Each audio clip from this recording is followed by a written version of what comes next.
ನಾನು 100 ದಿನಕ್ಕೆ ಇರಬೇಕು ಅಂತ ಹೋದವಳು 3 ವಾರಗಳಲ್ಲೇ ವಾಪಸ್ ಬಂದಿದ್ದು ಸಿಕ್ಕಾಪಟ್ಟೆ ನೋವು ತಂದಿದೆ, ನಿರಾಶೆ ಆಗಿದೆ. ತಕ್ಕಡಿ ಮೇಲೂ ಕೆಳಗಡೆ ಆಯ್ತೇನೋ ನಮ್ಮನ್ನ ನಾವು ಪ್ರೂವ್ ಮಾಡ್ಕೊಳ್ಳೋದ್ರಲ್ಲಿ ಅಂತ ಅನ್ಸುತ್ತೆ. ಒಂದ್ ರೀತಿ ಶಕುನಿ ತರ ಅವರು ಬಿಗ್ ಬಾಸ್ ಮನೆಯಲ್ಲಿ ಅಂತ ಹೇಳಿದ್ರು. ನನ್ನ ತಲೆಯಲ್ಲಿ ಮೂಡೋ ಪ್ರಶ್ನೆ, ಯಾಕೆ ಸತೀಶ್ ಅವ್ರು ನನ್ನನ್ನು ಟಾರ್ಗೆಟ್ ಮಾಡ್ತಿದ್ದಾರೆ? ನಾನು ನ್ಯೂಸ್ ಮಾಡ್ಬಿಡ್ತೀನಿ, ವರ್ಲ್ಡ್ ವೈಡ್ ಮಾಡ್ಬಿಡ್ತೀನಿ, ನನ್ನ ಮಗ ಫೇಲ್ ಆಗ್ಲಿ ಅಂತ ಕಾಯ್ತಿದ್ದೀನಿ, ಸೆಕೆಂಡ್ ಹೀರೋ ಮಾಡ್ತೀನಿ, ಅಸಂಬದ್ಧ ಮಾತುಗಳು. ಈ ಜಾಗದಲ್ಲಿ ನಿಮ್ಮನ್ ಬಿಟ್ಟು ಇನ್ಯಾರು ಕೂರ್ಬೋದಿತ್ತು? ಒಂದು ಜಾಹ್ನವಿ ಕೂರ್ಬೋದಾಗಿತ್ತು, ಮಲ್ಲಮ್ಮ ಅವ್ರು ಕೂರ್ಬೋದಾಗಿತ್ತು. ಜಗಳ ಆಡೋದು, ಕೂಗಾಡ್ಕೊಂಡು ಗಲಾಟೆ ಮಾಡ್ಕೊಂಡಿದ್ರೆ ಮಾತ್ರ ಇರಕ್ಕಾಗದ? ರಕ್ಷಿತಾಗೆ ಕಾರ್ಟೂನ್ ಅಂತಾರೆ, ಮುಚ್ಕೊಂಡ್ ಮಲ್ಕೋ ಅಂತಾರೆ. ಕನ್ನಡದಲ್ಲಿ ಅಂತ ಕೆಟ್ಟ ಕೆಟ್ಟ ಭಾಷೆ, ಕೆಟ್ಟ ಕೆಟ್ಟ ಪದಗಳನ್ನ ಉಪಯೋಗಿಸಿದ್ರೆ ಆ ಸಂಘಕ್ಕೆ ಆಗೋ ಅವಮಾನ ಅಲ್ವಾ? ಇನ್ಯಾವ ರೀತಿನಲ್ಲಿ ಯಾವ ರೀತಿಯ ಹೋರಾಟಗಾರ್ತೀನಿ? ಬಾಯಿಗೆ ಬಂದಂಗೆಲ್ಲ ಮಾತಾಡಕ್ಕಾಗತ್ತ? ಒಬ್ರು ಜರ್ನಲಿಸ್ಟ್ ಆದವರು ಏನೇನೋ ಭಾಷೆನ ಉಪಯೋಗಿಸಕ್ಕಾಗತ್ತಾ? ಅವ್ರು ಫೈನಲಿಸ್ಟ್ ಆಗಕ್ಕೆ ಅವ್ರಿಗೇನು ಅರ್ಹತೆ ಇದೆ? ಆಕ್ಚುಲಿ ಅವ್ರು ಯಾರಲ್ಲೂ ಯಾರಿಗೂ ಏನು ಅರ್ಹತೆ ಇಲ್ಲ. ಸುದಿ ಅವ್ರಿಗೆ ಮಾಡು ಹಾಡು ಗೆಲ್ಲಿಸ್ತಾರೆ, ಅಶ್ವಿನಿ ಅವ್ರಿಗೆ ಅರ್ಧಕ್ಕರ್ಧ ಇವರು ಧನುಷ್ ಹಾಡು ಗೆಲ್ಲಿಸ್ತಾರೆ. ಈ ವೀಕ್ ಯಾರು ಹೋಗಬಹುದು? ಹಾಯ್ ಹಲೋ ನಮಸ್ಕಾರ ವೀಕ್ಷಕರೇ, ನಾಡಿನ ಸಮಸ್ತ ಜನತೆಗೆ ನ್ಯಾಷನಲ್ ಟಿವಿ ವತಿಯಿಂದ ದೀಪಾವಳಿ ಹಬ್ಬದ ಹಾರ್ದಿಕ ಶುಭಾಶಯಗಳು. ನಾನೊಂದು ವಿಶೇಷವಾದಂತಹ ಸಂದರ್ಶನದಲ್ಲೇ ಇದ್ದೀನಿ. ಈಗಾಗಲೇ ನಿಮ್ಮೆಲ್ಲರಿಗೂ ಗೊತ್ತಿದೆ, ಲಾಸ್ಟ್ ವೀಕು ಫೈನಲ್ ಇದ್ದಿದ್ದರಿಂದ ಇಬ್ಬರು ಎಲಿಮಿನೇಟ್ ಆಗಿದ್ದಾರೆ. ಅದರಲ್ಲಿ ಒಬ್ಬರು ಮಂಜು ಭಾಷಿಣಿ ಅವರು ಹಾಗೆ ಅಶ್ವಿನಿ ಅವರು. ಸೊ ಸದ್ಯಕ್ಕೆ ನನ್ನ ಜೊತೆಗೆ ಮಂಜು ಭಾಷಿಣಿ ಅವರಿದ್ದಾರೆ. ಸೊ ನಾನು ಅವ್ರನ್ನ ಮಾತನಾಡಿಸ್ತಾ ಹೋಗ್ತೀನಿ. ಮೊದಲನೇದಾಗಿ ಅವ್ರನ್ನ ವೆಲ್ಕಮ್ ಮಾಡೋಣ. ಹಾಯ್ ಮ್ಯಾಮ್, ಹೇಗಿದ್ದೀರಾ? ಹ್ಯಾಪಿ ಹಬ್ಬ. ನಮಸ್ತೆ, ಧನ್ಯವಾದಗಳು. ತುಂಬಾ ಚೆನ್ನಾಗಿದ್ದೀನಿ. ನಿಮ್ಗೂ ಕೂಡ ಹಾಗೆ ನಮ್ಮ ಕನ್ನಡ ನಾಡಿನ ಸಮಸ್ತ ಪ್ರೀತಿಯ ಹೃದಯಗಳಿಗೆ ದೀಪಾವಳಿ ಹಬ್ಬದ ಹಾರ್ದಿಕ ಶುಭಾಶಯಗಳು. Thank you ma'am. ಮ್ಯಾಮ್, ನಮಗೆ ನಿಮ್ಮನ್ನ ಸಮಾಜ ಸೇವಕಿ ಲಲಿತಾಂಬ ಆಗಿ ನೋಡಿದ್ವಿ. ನೀವು ಎಷ್ಟು ಸೀರಿಯಲ್ ಮಾಡಿ, ಎಷ್ಟು ಸಿನಿಮಾ ಮಾಡಿ, ನಮಗೆ ಅದರಿಂದ ಆಚೆ ಬರೋಕ್ಕೆ ಆಗಲ್ಲ. ಆ ಸೀರಿಯಲ್ನಲ್ಲಿ ನಿಮ್ಮನ್ನ ಪ್ರೀತಿ ಕೊಟ್ಟಷ್ಟು, ವೀಕ್ಷಕರು ನಾವು ನೋಡಿದಷ್ಟು, ನೀವು ಅದರಲ್ಲಿ ನಮ್ಮನ್ನ ನಗಿಸಿದಷ್ಟು ಬಹುಶಃ ಖುಷಿ ಆಗುತ್ತೆ ಅದನ್ನ. ಸೊ ಆ ನಂತರದಲ್ಲಿ ಬಿಗ್ ಬಾಸ್ ಮನೆಗೆ ಹೋಗಿದ್ರಿ. ಹೇಗಿತ್ತು ಬಿಗ್ ಬಾಸ್ ಮನೆ? 3 ವಾರಗಳ ಕಾಲ ಜರ್ನಿ ಹೇಗಿತ್ತು ಮ್ಯಾಮ್? ತುಂಬಾ ಅದ್ಭುತವಾಗಿತ್ತು. ಪ್ರತಿಯೊಂದು ಸಿನಿಮಾ ಆಗಿರ್ಬೋದು, ಸೀರಿಯಲ್ ಆಗಿರ್ಬೋದು, ಅದ್ರದ್ದೇ ಆದ ಅನುಭವಗಳನ್ನ ನಮ್ಗೆ ಕೊಡುತ್ತೆ. ಆದ್ರೆ ಬಿಗ್ ಬಾಸ್ನ ಅನುಭವ ವರ್ಣನಾತೀತ ಅಂತ ಹೇಳ್ತಾರಲ್ಲ, ಆದ್ರೆ ಪದಗಳಲ್ಲಿ ಸಿಗಲ್ಲ. ಅದೆಲ್ಲ once in a life time ಪ್ರತಿಯೊಬ್ಬ ಮನುಷ್ಯನೂ ಅನುಭವಿಸ್ಬೇಕಾಗಿರೋದು. ಅಂದ್ರೆ ಆ ಥರ ನಾವೇನೇ ಮಾಡಿದ್ರು ಆ ಥರ ಒಂದು ಮನೆ, ಆ ಥರ ಒಂದು ಯೋಜನೆ, ಅಲ್ಲಿ ಹೋಗೋದು, ಹೊರ ಪ್ರಪಂಚದಿಂದ ಪೂರ್ತಿ ಕಡಿತ, ಏನು ಗೊತ್ತಿಲ್ಲದೆ ಇರೋದು, ಫೋನ್ ಇಲ್ಲದೆ ಇರೋದು, ಟೈಮ್ ಇಲ್ಲದೆ ಇರೋದು, ರಾತ್ರಿ ಎಷ್ಟೊತ್ತು ಬೆಳಿಗ್ಗೆ ಎಷ್ಟೊತ್ತು ಏನು ಗೊತ್ತಿಲ್ಲದೆ ಇರೋದು, ಅದೆಲ್ಲ ಅದ್ಭುತ ಅನುಭವಗಳು. ನಾನು 100 ದಿನಕ್ಕೆ ಇರಬೇಕು ಅಂತ ಹೋದವಳು 3 ವಾರಗಳಲ್ಲೇ ವಾಪಸ್ ಬಂದಿದ್ದು ಸಿಕ್ಕಾಪಟ್ಟೆ ನೋವು ತಂದಿದೆ, ನಿರಾಶೆ ಆಗಿದೆ. ಬಟ್ ಆ 3 ವಾರಗಳಲ್ಲಿ ಪ್ರತಿ ಕ್ಷಣನೂ ಜೀವಿಸಿದ್ದೀನಿ, ಆನಂದ ಪಟ್ಟಿದ್ದೀನಿ, ಮಜಾ ಮಾಡಿದ್ದೀನಿ, ಹೊಸ ಹೊಸ ವ್ಯಕ್ತಿತ್ವಗಳನ್ನ ಹತ್ರವಾಗಿಸ್ಕೊಂಡಿದ್ದೀನಿ, ಮನಸ್ಸುಗಳನ್ನ ಗೆದ್ದಿದ್ದೀನಿ, ನಮ್ಮ ಕನ್ನಡ ಜನತೆಯ ಮನಸ್ಸನ್ನ ಗೆದ್ದಿದ್ದೀನಿ. ಅದೊಂದು ಸಂತೋಷ ಇದೆ. ಹಾಗಾಗಿ ಅದನ್ನೇ ನನ್ನ ಗೆಲುವನ್ನಾಗಿ ನಾನು ತಗೊಳ್ತಾ ಇದ್ದೀನಿ. ಓಕೆ ಮ್ಯಾಮ್, ನೀವು ಆಚೆ ಬರ್ಲಿಕ್ಕೆ ಬಹುಶಃ ಏನ್ ಕಾರಣ ಇರಬಹುದು? ಒಂದೊಂದು ವಾರ ಒಂದೊಂದು ರೀತಿ ಇತ್ತು. ಮೊದಲನೇ 2 ವಾರ ನೀವೇ ನೋಡಿರ್ಬಹುದು, ಜಂಟಿ ಒಂಟಿ ಅನ್ನೋ ಒಂದು ಕಾನ್ಸೆಪ್ಟ್ ಏನಾಗೋಯ್ತು, ಜಂಟಿಗಳಿಗೆ ಒಂದು ಹೊಡೆತ ಬಿತ್ತು, ಒಂದು ಶಾಪ ಆಯ್ತು. ಅದೇನೇ ಹೇಳಿದ್ರು, ನಾವೇನೇ ನಿರೂಪಿಸ್ಕೋಬೇಕು ಅಂತ ಹೇಳಿದ್ರು, ಆ ಒಂದು ಬೇಡಿ ಇರುವಾಗ ಯಾವುದೋ ಹೊಸ ವ್ಯಕ್ತಿ ಜೊತೆ ನಮ್ಮನ್ನ ಕಟ್ ಹಾಕಿದಾಗ ಅವ್ರನ್ನ ಅರ್ಥಕೊಂಡು, ಅವ್ರು ನಮ್ಮನ್ನ ಅರ್ಥಕೊಂಡು, ನಮ್ಮಿಬ್ರು ಏನದು ಇಷ್ಟಾನಿಷ್ಟಗಳು ಒಂದಾಗಿ ಅದನ್ನ ಮಾಡ್ಕೊಂಡು ಹೋಗೋದು ತುಂಬಾನೇ ಕಷ್ಟ. ಅಲ್ಲೇ ಕಳ್ದು ಹೋದ್ವಿ ನಾವು ಜಂಟಿಗಳು ಮೊದಲನೇ ವಾರ. ಅದ್ರಲ್ಲೂ ಮಾಡಿದ್ವಿ. ಅದ್ರಲ್ಲಿ ಅವ್ರಿಗೆ ಅರಸ ಅರಸಿ ಅಂತ ಬಂದು ಒಂಟಿನಲ್ಲಿ ಅರಸ ಅರಸಿಯಾಗಿ ಅವ್ರಿಗೆ ಪವರ್ ಏನಂತ ಹೇಳಿದ್ರೆ, ಅವ್ರೇನೋ ಕೆಲಸ ಮಾಡೋದಿಲ್ಲ, ಜಂಟಿಗಳು ಮಾತ್ರ ಕೆಲಸ ಮಾಡ್ಬೇಕು ಅಂತ. ಅದೆಲ್ಲ ಒಂದ್ ಸ್ವಲ್ಪ ತಕ್ಕಡಿ ಮೇಲೂ ಕೆಳಗಡೆ ಆಯ್ತೇನೋ ನಮ್ಮನ್ನ ನಾವು ಪ್ರೂವ್ ಮಾಡ್ಕೊಳ್ಳೋದ್ರಲ್ಲಿ ಅಂತ ಅನ್ಸುತ್ತೆ. 3ನೇ ವಾರ ಬೇಡಿ ಕಟ್ಟಾದ್ರೂ ಒಂದು ಟಾಸ್ಕ್ ಬರುತ್ತೆ ಫಿನಾಲೆಗೆ, ನೀವು ಇದು ಕಟ್ಟ ಕಡೆಯ ಅವಕಾಶ, ಇದ್ರಲ್ಲೇ ನಿಮ್ಮನ್ನ ನೀವು ಪ್ರೂವ್ ಮಾಡ್ಕೋಬೇಕು ಅಂತ. ಒಂದೇ ಟಾಸ್ಕ್. ಆ ಟಾಸ್ಕ್ ಇಂದ ಹೊರಗುಳಿದ್ರೆ ಇಡೀ ವಾರ ಆಡೋ ಹಾಗಿಲ್ಲ. ಅದರಲ್ಲಿ ನಾನು ವಂಚಿತಳಾಗ್ತೀನಿ. ಅಶ್ವಿನಿಗೆ ಏಟಾಗುತ್ತೆ ಅಂದ್ರೆ ಅದ್ರಲ್ಲಿ ನಾನು ವಂಚಿತಳಾಗ್ತೀನಿ ಅಂದ್ರೆ ಅದ್ರಲ್ಲಿ ಗೆದ್ದು ಬಿಡ್ತೀನಿ. ಅದೇ ಸೇಮ್ ನೆಕ್ಸ್ಟ್ ಆಟ ಬಂದಾಗ ನನಗೆ ಫಿಸಿಕಲಿ ಕನ್ಸ್ಟೆಂಟ್ ಇದೆ. ಒಬ್ಬೊಬ್ರು ಸ್ಟ್ರೆಂತ್ ಒಂದೊಂದಿರುತ್ತೆ. ಒಬ್ರಿಗೆ ಬುದ್ಧಿವಂತಿಕೆ ಜಾಸ್ತಿ ಇರುತ್ತೆ, ಮೆಮರಿ ಪವರ್ ಜಾಸ್ತಿ ಇರುತ್ತೆ, ಇನ್ನು ಫಿಸಿಕಲಿ ತುಂಬಾ ಫಿಟ್ ಆಗಿರ್ತಾರೆ, ಒಬ್ರು ಮಾತಿನಲ್ಲಿ ತುಂಬಾ ಇದಾಗಿರ್ತಾರೆ, ಒಬ್ರು ಯುಕ್ತಿ ತಂತ್ರಗಾರಿಕೆ ಉಪಾಯದಲ್ಲಿ ತುಂಬಾ ಸ್ಟ್ರೆಂತ್ ಆಗಿರ್ತಾರೆ. ಅವ್ರವ್ರು ಯಾವ್ಯಾವ್ದ್ರಲ್ಲಿ ಸ್ಟ್ರಾಂಗು ಅಂಥ ಟಾಸ್ಕ್ಗಳು ಬಂದಾಗ ಅವ್ರು ಗೆಲ್ತಾರೆ. ಬಟ್ ನಾನು ಯಾವ್ದ್ರಲ್ಲಿ ಸ್ಟ್ರಾಂಗು ಅದನ್ನ ತೋರ್ಸಕ್ಕೆ ಅಂತ ಟಾಸ್ಕೇ ಬರ್ಲಿಲ್ಲ ನಾನಿರೋವರೆಗೂ. ಎಲ್ಲ ಫಿಸಿಕಲ್ ಟಾಸ್ಕ್ಗಳು ಬಂದಿದ್ದು. ಮೊದಲನೇ 2 ವಾರ ಅಂತೂ ಜಂಟಿಗಳಾಗಿ ಬಂದಿದ್ದು, ಜಂಟಿಗಳು ಗೆಲ್ಲಕ್ಕೆ ಸಾಧ್ಯನೇ ಇರ್ತಿರ್ಲಿಲ್ಲ. ಆಮೇಲೆ ಇನ್ನೊಂದು ನನಗನ್ಸಿದ್ದು, 2 ವಾರ ಜಂಟಿಗಳನ್ನ ಮಾಡಿದ್ರಿ, ಬೇಡಿ ಹಾಕಿದ್ರಿ, ಅರ್ಸರಿಗೆ ಪವರ್ ಕೊಟ್ರಿ, ಆ ಟಾಸ್ಕ್ಗಳನ್ನ ಆಡ್ಸಿದ್ರಿ. 2 ವಾರ ಆ ಒಂಟಿಗಳನ್ನ ಜಂಟಿ ಮಾಡಬೇಕಾಗಿತ್ತು. ಜಂಟಿಗಳನ್ನ ಒಂಟಿ ಮಾಡಿ ಅದೇ ಪವರ್ ಇವರು ಕೊಟ್ಟಿದ್ದಿದ್ರೆ ಯಾರ ಆಡಳಿತ ಚೆನ್ನಾಗಿತ್ತು ಅನ್ನೋದನ್ನ ಜನಗಳು ನಿರ್ಧಾರ ಮಾಡಿರ್ತಿದ್ರು. ಅಲ್ಲೆಲ್ಲೋ ತಕ್ಕಡಿ ಒಂದ್ ಸ್ವಲ್ಪ ಮೇಲೆ ಕೆಳಗಡೆ ಆಗಿ ಜಂಟಿಗಳಿಗೆ ಹೊಡೆತ ಬಿದ್ದು, ನೀವು ಹೊರಗಡೆ ಬಂದಿರೋರು ನೋಡಿದ್ರೆ ಎಲ್ಲರೂ ಜಂಟಿಗಳೇ, ಇನ್ನು ಒಂಟಿಗಳು ಯಾರು ಬಂದಿಲ್ಲ. ಯಾಕಂದ್ರೆ ಜಂಟಿಗಳು ಏನು ಅನ್ನೋದು ಜನಗಳಿಗೆ ತಲುಪಲೇ ಇಲ್ಲ. ಸೊ ಹಾಗಾಗಿ ಈ 3 ವಾರದಲ್ಲಿ ಜಂಟಿ ಮಂಜು ಭಾಷಿನಿನೂ ಹೊರಗಡೆ ಬಂದು ನಿಮ್ ಜೊತೆ ಇಂಟರ್ವ್ಯೂ ಕೊಡ್ತಾ ಇದ್ದಾಳೆ.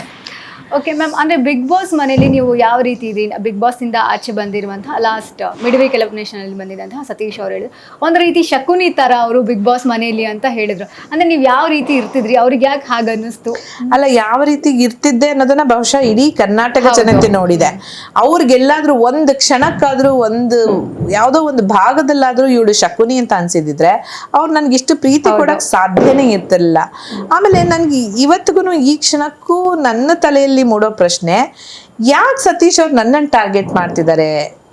ಟೀಮ್ ಕಟ್ಕೊಂಡು ಯಾರು ಅವ್ರನ್ನ ಆಚೆ ಕಳಿಸ್ಬೇಕು ಅಂತ ಮಾತಾಡಿದ್ರೆ ಹೌದಾ? ಅದನ್ನೇ ನಾನು ಹೇಳ್ತಾ ಇರೋದು. ಬಿಗ್ ಬಾಸ್ ನ ಮೂಲ ನಿಯಮ ಏನ್ ಗೊತ್ತಾ? ನಾಮಿನೇಷನ್ ನ ನೀವು ನಿಮ್ ಜಂಟಿ ಜೊತೆ ಅಷ್ಟೇ ಮಾತಾಡಕ್ ಸಾಧ್ಯ ಹೊರತು ಬೇರೆಯವ್ರು ಯಾರ ಜೊತೆನೂ ಅದ್ರ ಬಗ್ಗೆ ಉಲ್ಲೇಖ ಕೂಡ ಮಾಡೋ ಹಾಗಿಲ್ಲ. ಅದು ಮೂಲ ನಿಯಮ. ಆತರ ನಾನೇನಾದ್ರೂ ಗುಂಪುಗಾರಿಕೆ ಕಟ್ಕೊಂಡು ಅಲ್ಲಿ 1000 ಕ್ಯಾಮ್ರಾಗಳೆಲ್ಲ ಇದೆ, ನಾನೆಲ್ಲೂ ಆ ಗುಂಪನ್ನೆಲ್ಲೂ ಕರ್ಕೊಂಡು ಹೋಗಕ್ಕಾಗ ಅಂತ ಇಬ್ರೇ ನಿಂತ್ಕೊಳ್ಳೋ ಅಂತ ಜಾಗ ಇಲ್ಲ, ಕ್ಯಾಮ್ರಾ ಕಣ್ ತಪ್ಸಿ ಅಂತದಲ್ಲಿ ನಾನು ಗುಂಪುಗಾರಿಕೆ ಮಾಡಿ ನಾಮಿನೇಷನ್ ಬಗ್ಗೆ ಅವ್ರ ಜೊತೆ ಮಾತಾಡಿದ್ರೆ ಒಂದು ಬಿಗ್ ಬಾಸ್ ನನಗೆ ಬಾಯಿಗೆ ಬಂದಂಗೆ ಉಗ್ದಿರೋರು. ಮೂಲ ನಿಯಮ ನಿನ್ಗೇನ್ ಗೊತ್ತಿಲ್ವಾ ಅಂತ ಬೈದಿರೋರು. ಇಲ್ವಾ, ಬಿಗ್ ಬಾಸ್ ಎಲ್ಲೋ ಮಲಗಿದ್ರು, ಬಿಗ್ ಬಾಸ್ ಎಲ್ಲೋ ಬ್ಯುಸಿ ಆಗಿದ್ರು ಅಂದ್ರೆ ಆ ಕ್ಯಾಮೆರಾಗಳಂತೂ ಕೆಲಸ ಮಾಡ್ತಿದ್ವಾ? ಫುಟೇಜ್ ಅಂತೂ ಇರುತ್ತಾ? ದಯವಿಟ್ಟು ಫುಟೇಜ್ ತಗೊಂಡ್ಬನ್ನಿ, ನನ್ ಮುಂದೆ ಇಡಿ, ಆಮೇಲೆ ಮಾತಾಡಿ. ಅವರು ಯಾವಾಗ್ಲೂ ನೀವು ಅವ್ರ ಮಾತುಗಳನ್ನೆಲ್ಲ ಕೇಳಿದ್ರೆ, ಅವ್ರ ಇಂಟರ್ವ್ಯೂ ಮಾಡಿದ್ರೆ ನಿಮಗೆ ಗೊತ್ತಿರುತ್ತೆ, ಅವ್ರು ಮಾತಾಡೋದೆಲ್ಲ ನಿಜಾನ ಅಂತ ಅನ್ಸುತ್ತೆ. ಇರ್ಬೋದು, ನಾಯಿ ಬ್ರೀಡರ್ ಇರ್ಬೋದು, 150 ಕೋಟಿ, ಅವ್ರ ಕೋಟಿಗಿಂತ ಕಡಿಮೆ ಬರೋದೇ ಇಲ್ಲ. ಅದು 3 ನಂಬರ್ ಕೋಟಿ, 100 ಕೋಟಿ, 150 ಕೋಟಿ, 500 ಕೋಟಿ ಅಂತಾನೆ ಹೇಳ್ತಿರ್ತಾರೆ. ಅದಕ್ಕಿಂತ ಕಡಿಮೆ ಬರೋದೇ ಇಲ್ಲ. ನನ್ಗೆ ಆ ವ್ಯಕ್ತಿ ಹೊರ ಪ್ರಪಂಚದಲ್ಲಿ ಏನು ಎತ್ತ ಅನ್ನೋದೇ ಗೊತ್ತಿಲ್ಲ. ಸೊ ಒಳಗಡೆ ಅವ್ರು ಬರೀ ಅದ್ರ ಬಗ್ಗೆನೇ ಹೇಳ್ತಿದ್ದಾಗ ನಿಜನ ಸುಳ್ಳ ನಂಬೇಕಾ? ಆಮೇಲೆ ನನಗದ್ರ ಇಂಟ್ರೆಸ್ಟ್ ಇಲ್ಲ. ನೀವು 100 ಕೋಟಿ ಆದ್ರೂ ಮಾಡಿ, 100,000 ಕೋಟಿ ಆದ್ರೂ ಮಾಡಿ, ಅದರಿಂದ ನನಗೇನೂ ಲಾಭ ಇಲ್ಲ, ನನಗದ್ರಲ್ಲಿ ಇಂಟ್ರೆಸ್ಟು ಇಲ್ಲ. ಸೊ ನೀವು ಪ್ರತಿ ಸತಿ ಬಂದಾಗ್ಲೂ ಒಂದು ಹೇಳ್ತೀನಿ ಕೇಳಿ, ಯಾರಾದ್ರೂ ಹಿಂಗ್ ಮಾಡಿದಾರ? ನಾನು ಅದೇ ವಿಷಯನ 2 ವಾರ ಸಿಕ್ಕಾಗೆಲ್ಲ ಕರೀತಿದ್ರೆ ನಂಗೆ ಒಂದು 2-3 ಸತಿ ಆದಾಗ ಒಂದ್ ಸ್ವಲ್ಪ, ಇವಾಗ ನೋಡಿ ನಿಮ್ಮ ವಿಚಾರಗಳು ಸರಿ ಹೊಂದುತ್ತಾ ಇಲ್ಲ ಅಂತ ಹೇಳಿದ್ರೆ ಏನ್ ಮಾಡ್ತೀರಾ? ಬಿಡು, ಅವ್ರಿಗೆ ನಾನು ಹೇಳಿದ ಅರ್ಥ ಆಗಲ್ಲ, ನನಗೆ ಅವ್ರು ಹೇಳಿದ ಅರ್ಥ ಆಗಲ್ಲ ಅಂತ ದೂರ ಆಗ್ತೀರಾ. ಅಷ್ಟೇ ಮಾಡಿದ್ದು. ಅವ್ರ ಪಾಡ್ಗೆ ಅವ್ರು ಟಾಸ್ಕ್ ಅಲ್ಲಿ ಬಂದಾಗ ಮಾತಾಡ್ತಾ ಇದ್ವಿ, ಏನಾದ್ರು ಜೋವಿಯಲ್ ಆಗೇ ಮಾತಾಡ್ತಿದ್ವಿ, ಎಲ್ಲಾನು ಆಗ್ತಿತ್ತು. ಅದ್ ಯಾವಾಗ ಅವ್ರಿಗೆ ನಾನು ಗುಂಪುಗಾರಿಕೆ ಮಾಡಿದೆ ಅನ್ಸೋದು. ನಾನ್ ಬಿಗ್ ಬಾಸ್ ನ ಕೇಳ್ಬೇಕು, ದಯವಿಟ್ಟು ತೋರಿಸಿ ಬಿಗ್ ಬಾಸ್, ನನಗೂ ಗೊತ್ತಿಲ್ಲ, ನನ್ನ ಜೊತೆಲಿರೋರ್ಗೂ ಗೊತ್ತಿಲ್ಲ ಯಾವಾಗ ಗುಂಪುಗಾರಿಕೆ ಮಾಡಿದೀನಿ. ಕಲ್ಪನಾ ಲೋಹದಲ್ಲಿ ವಿಹರಿಸಿದ್ದಾರೆ. ಆಮೇಲೆ ಮಿಡ್ ನೈಟ್ ಎಲಿಮಿನೇಷನ್ ಬಂದಾಗ್ಲೂ ಅವರು ಮಂಜು ಭಾಷಿನಿ ಅವ್ರಿಗೆ ಫ್ಯಾಮಿಲಿ ನೆನಪಾಗ್ತಾ ಇದೆ, ಅವ್ರ ಮನೆಗೆ ಹೋಗ್ಬೇಕು ಅಂತಿದ್ದಾರೆ ಅಂತ ಹೇಳ್ತಾರೆ. ನಿಜನಾ ಇದೆಲ್ಲ? ಅದೇ ನಾನು ಕಾಲ್ ನೋವು ಅಂತ ಹೇಳಿಲ್ಲ, ನನ್ನ ಕಾಲಿದು ಏಟಾಗಿದೆ, ಪೆಟ್ಟಾಗಿದೆ. ಸೊ ನಾನು ಕೆಲವೊಂದು ಟಾಸ್ಕ್ಗಳನ್ನ ಆಡಕ್ಕಾಗಲ್ಲ. ಸೊ ನಾನು ಹಿಂದೆ ಆದ್ರೂ ನಾನು ಜಂಟಿ ಆಗಿದ್ದಾಗ ನಾನು ಆಡಿಲ್ಲರೆ ನನ್ನ ಜಂಟಿಗೆ ಏಟ್ ಬೀಳುತ್ತೆ ಅಂತ ಹೇಳಿ ಕಾಲ್ ನೋವು ಇದ್ರೂ ಆ ಮಂಡಿದ ಪಟ್ಟಿ ಎಲ್ಲ ಹಾಕೊಂಡು ಆಡಿದೀನಿ. ಅದನ್ನ ಅವರು ನೋಡಿದ್ದಾರೆ, ಅವರೇ ಹೇಳಿದ್ದಾರೆ ನಿಮಗೆ ಆಗಲ್ಲ ಪಾಪ, ಆದ್ರೂ ನೀವು ಆಡ್ತಿದ್ದೀರಲ್ಲ ಅದು ಗ್ರೇಟ್ ಅಂತ ಅವರೇ ಹೇಳಿದ್ದಾರೆ. ಅದ್ರ ಫುಟೇಜ್ ನಾನು ಕೇಳ್ಬಿಡ್ಲೆ, ಜಗಳ ಆಡಿ ಬಿಗ್ ಬಾಸ್ ಹತ್ರ ಇಸ್ಕೊಳ್ಬಲ್ಲೆ. ಆದ್ರೆ ನನಗೆ ಸೊಂಟ ನೋವು ಅಂತ ಹೇಳಿರೋದು ಅಶ್ವಿನಿ ಗೌಡ ಅವರು. ಅವ್ರಿಗೆ ತಗೊಂಡೋಗಿ ಬೆಲ್ಟ್ ಕೊಟ್ಟಿದ್ ನಾನು. ಇವ್ರು ನನಗೆ ಸೊಂಟ ನೋವು. ಅವ್ರು ಏನೋ ಒಂದು ಟಾರ್ಗೆಟ್ ಇಟ್ಕೊಂಡೆ ಇದನ್ನೆಲ್ಲ ಮಾತಾಡ್ತಿದ್ದಾರೆ ಅದನ್ನೇ ನಾನು ಹೇಳ್ತಿರೋದು. ನಾನ್ ಮಾಡದೇ ಇರೋದು ತಪ್ಪನ್ನ ನನ್ನ ಮೇಲೆ ಹಾಕಿ ನನ್ನನ್ನ ಶಕುನಿ ಅಂತ ಬಿಂಸಕ್ ಟ್ರೈ ಮಾಡ್ತಿದ್ದಾರೆ ಅಂದ್ರೆ ಅವ್ರು ನನ್ನನ್ನು ಟಾರ್ಗೆಟ್ ಮಾಡಿದ್ದಾರೆ. ಬಟ್ ಯಾಕೆ ಅನ್ನೋದು ನನಗೆ ಗೊತ್ತಾಗ್ಬೇಕು. ನನಗೇನು ಇಂಟ್ರೆಸ್ಟ್ ಇಲ್ಲ, ಯಾಕಂದ್ರೆ ಬಿಗ್ ಬಾಸ್ ಮನೆಯಿಂದ ಆಚೆ ಬಂದ್ಮೇಲೆ ನೀನ್ ಯಾರೋ ನಾನ್ ಯಾರೋ, ನಿನ್ನಿಂದ ನನಗೇನಾಗ್ಬೇಕಾಗಿಲ್ಲ, ನನ್ನಿಂದ ನಿನ್ಗೇನಾಗ್ಬೇಕಾಗಿಲ್ಲ, ನನಗೆ ಅವಶ್ಯಕತೆನೂ ಇಲ್ಲ. ಬಟ್ ನಾನು ಹೇಳೋದು, ಇಲ್ಲ ಸಲ್ಲದ ಕಥೆಗಳನ್ನ ಹುಟ್ಟಿಸಿ ಇನ್ನೊಬ್ರು ವ್ಯಕ್ತಿತ್ವದ ಮೇಲೆ Shakuni is a big word. ಮನೆ ಹಾಳು ಮಾಡುವಂತ ವ್ಯಕ್ತಿತ್ವ ಅದು.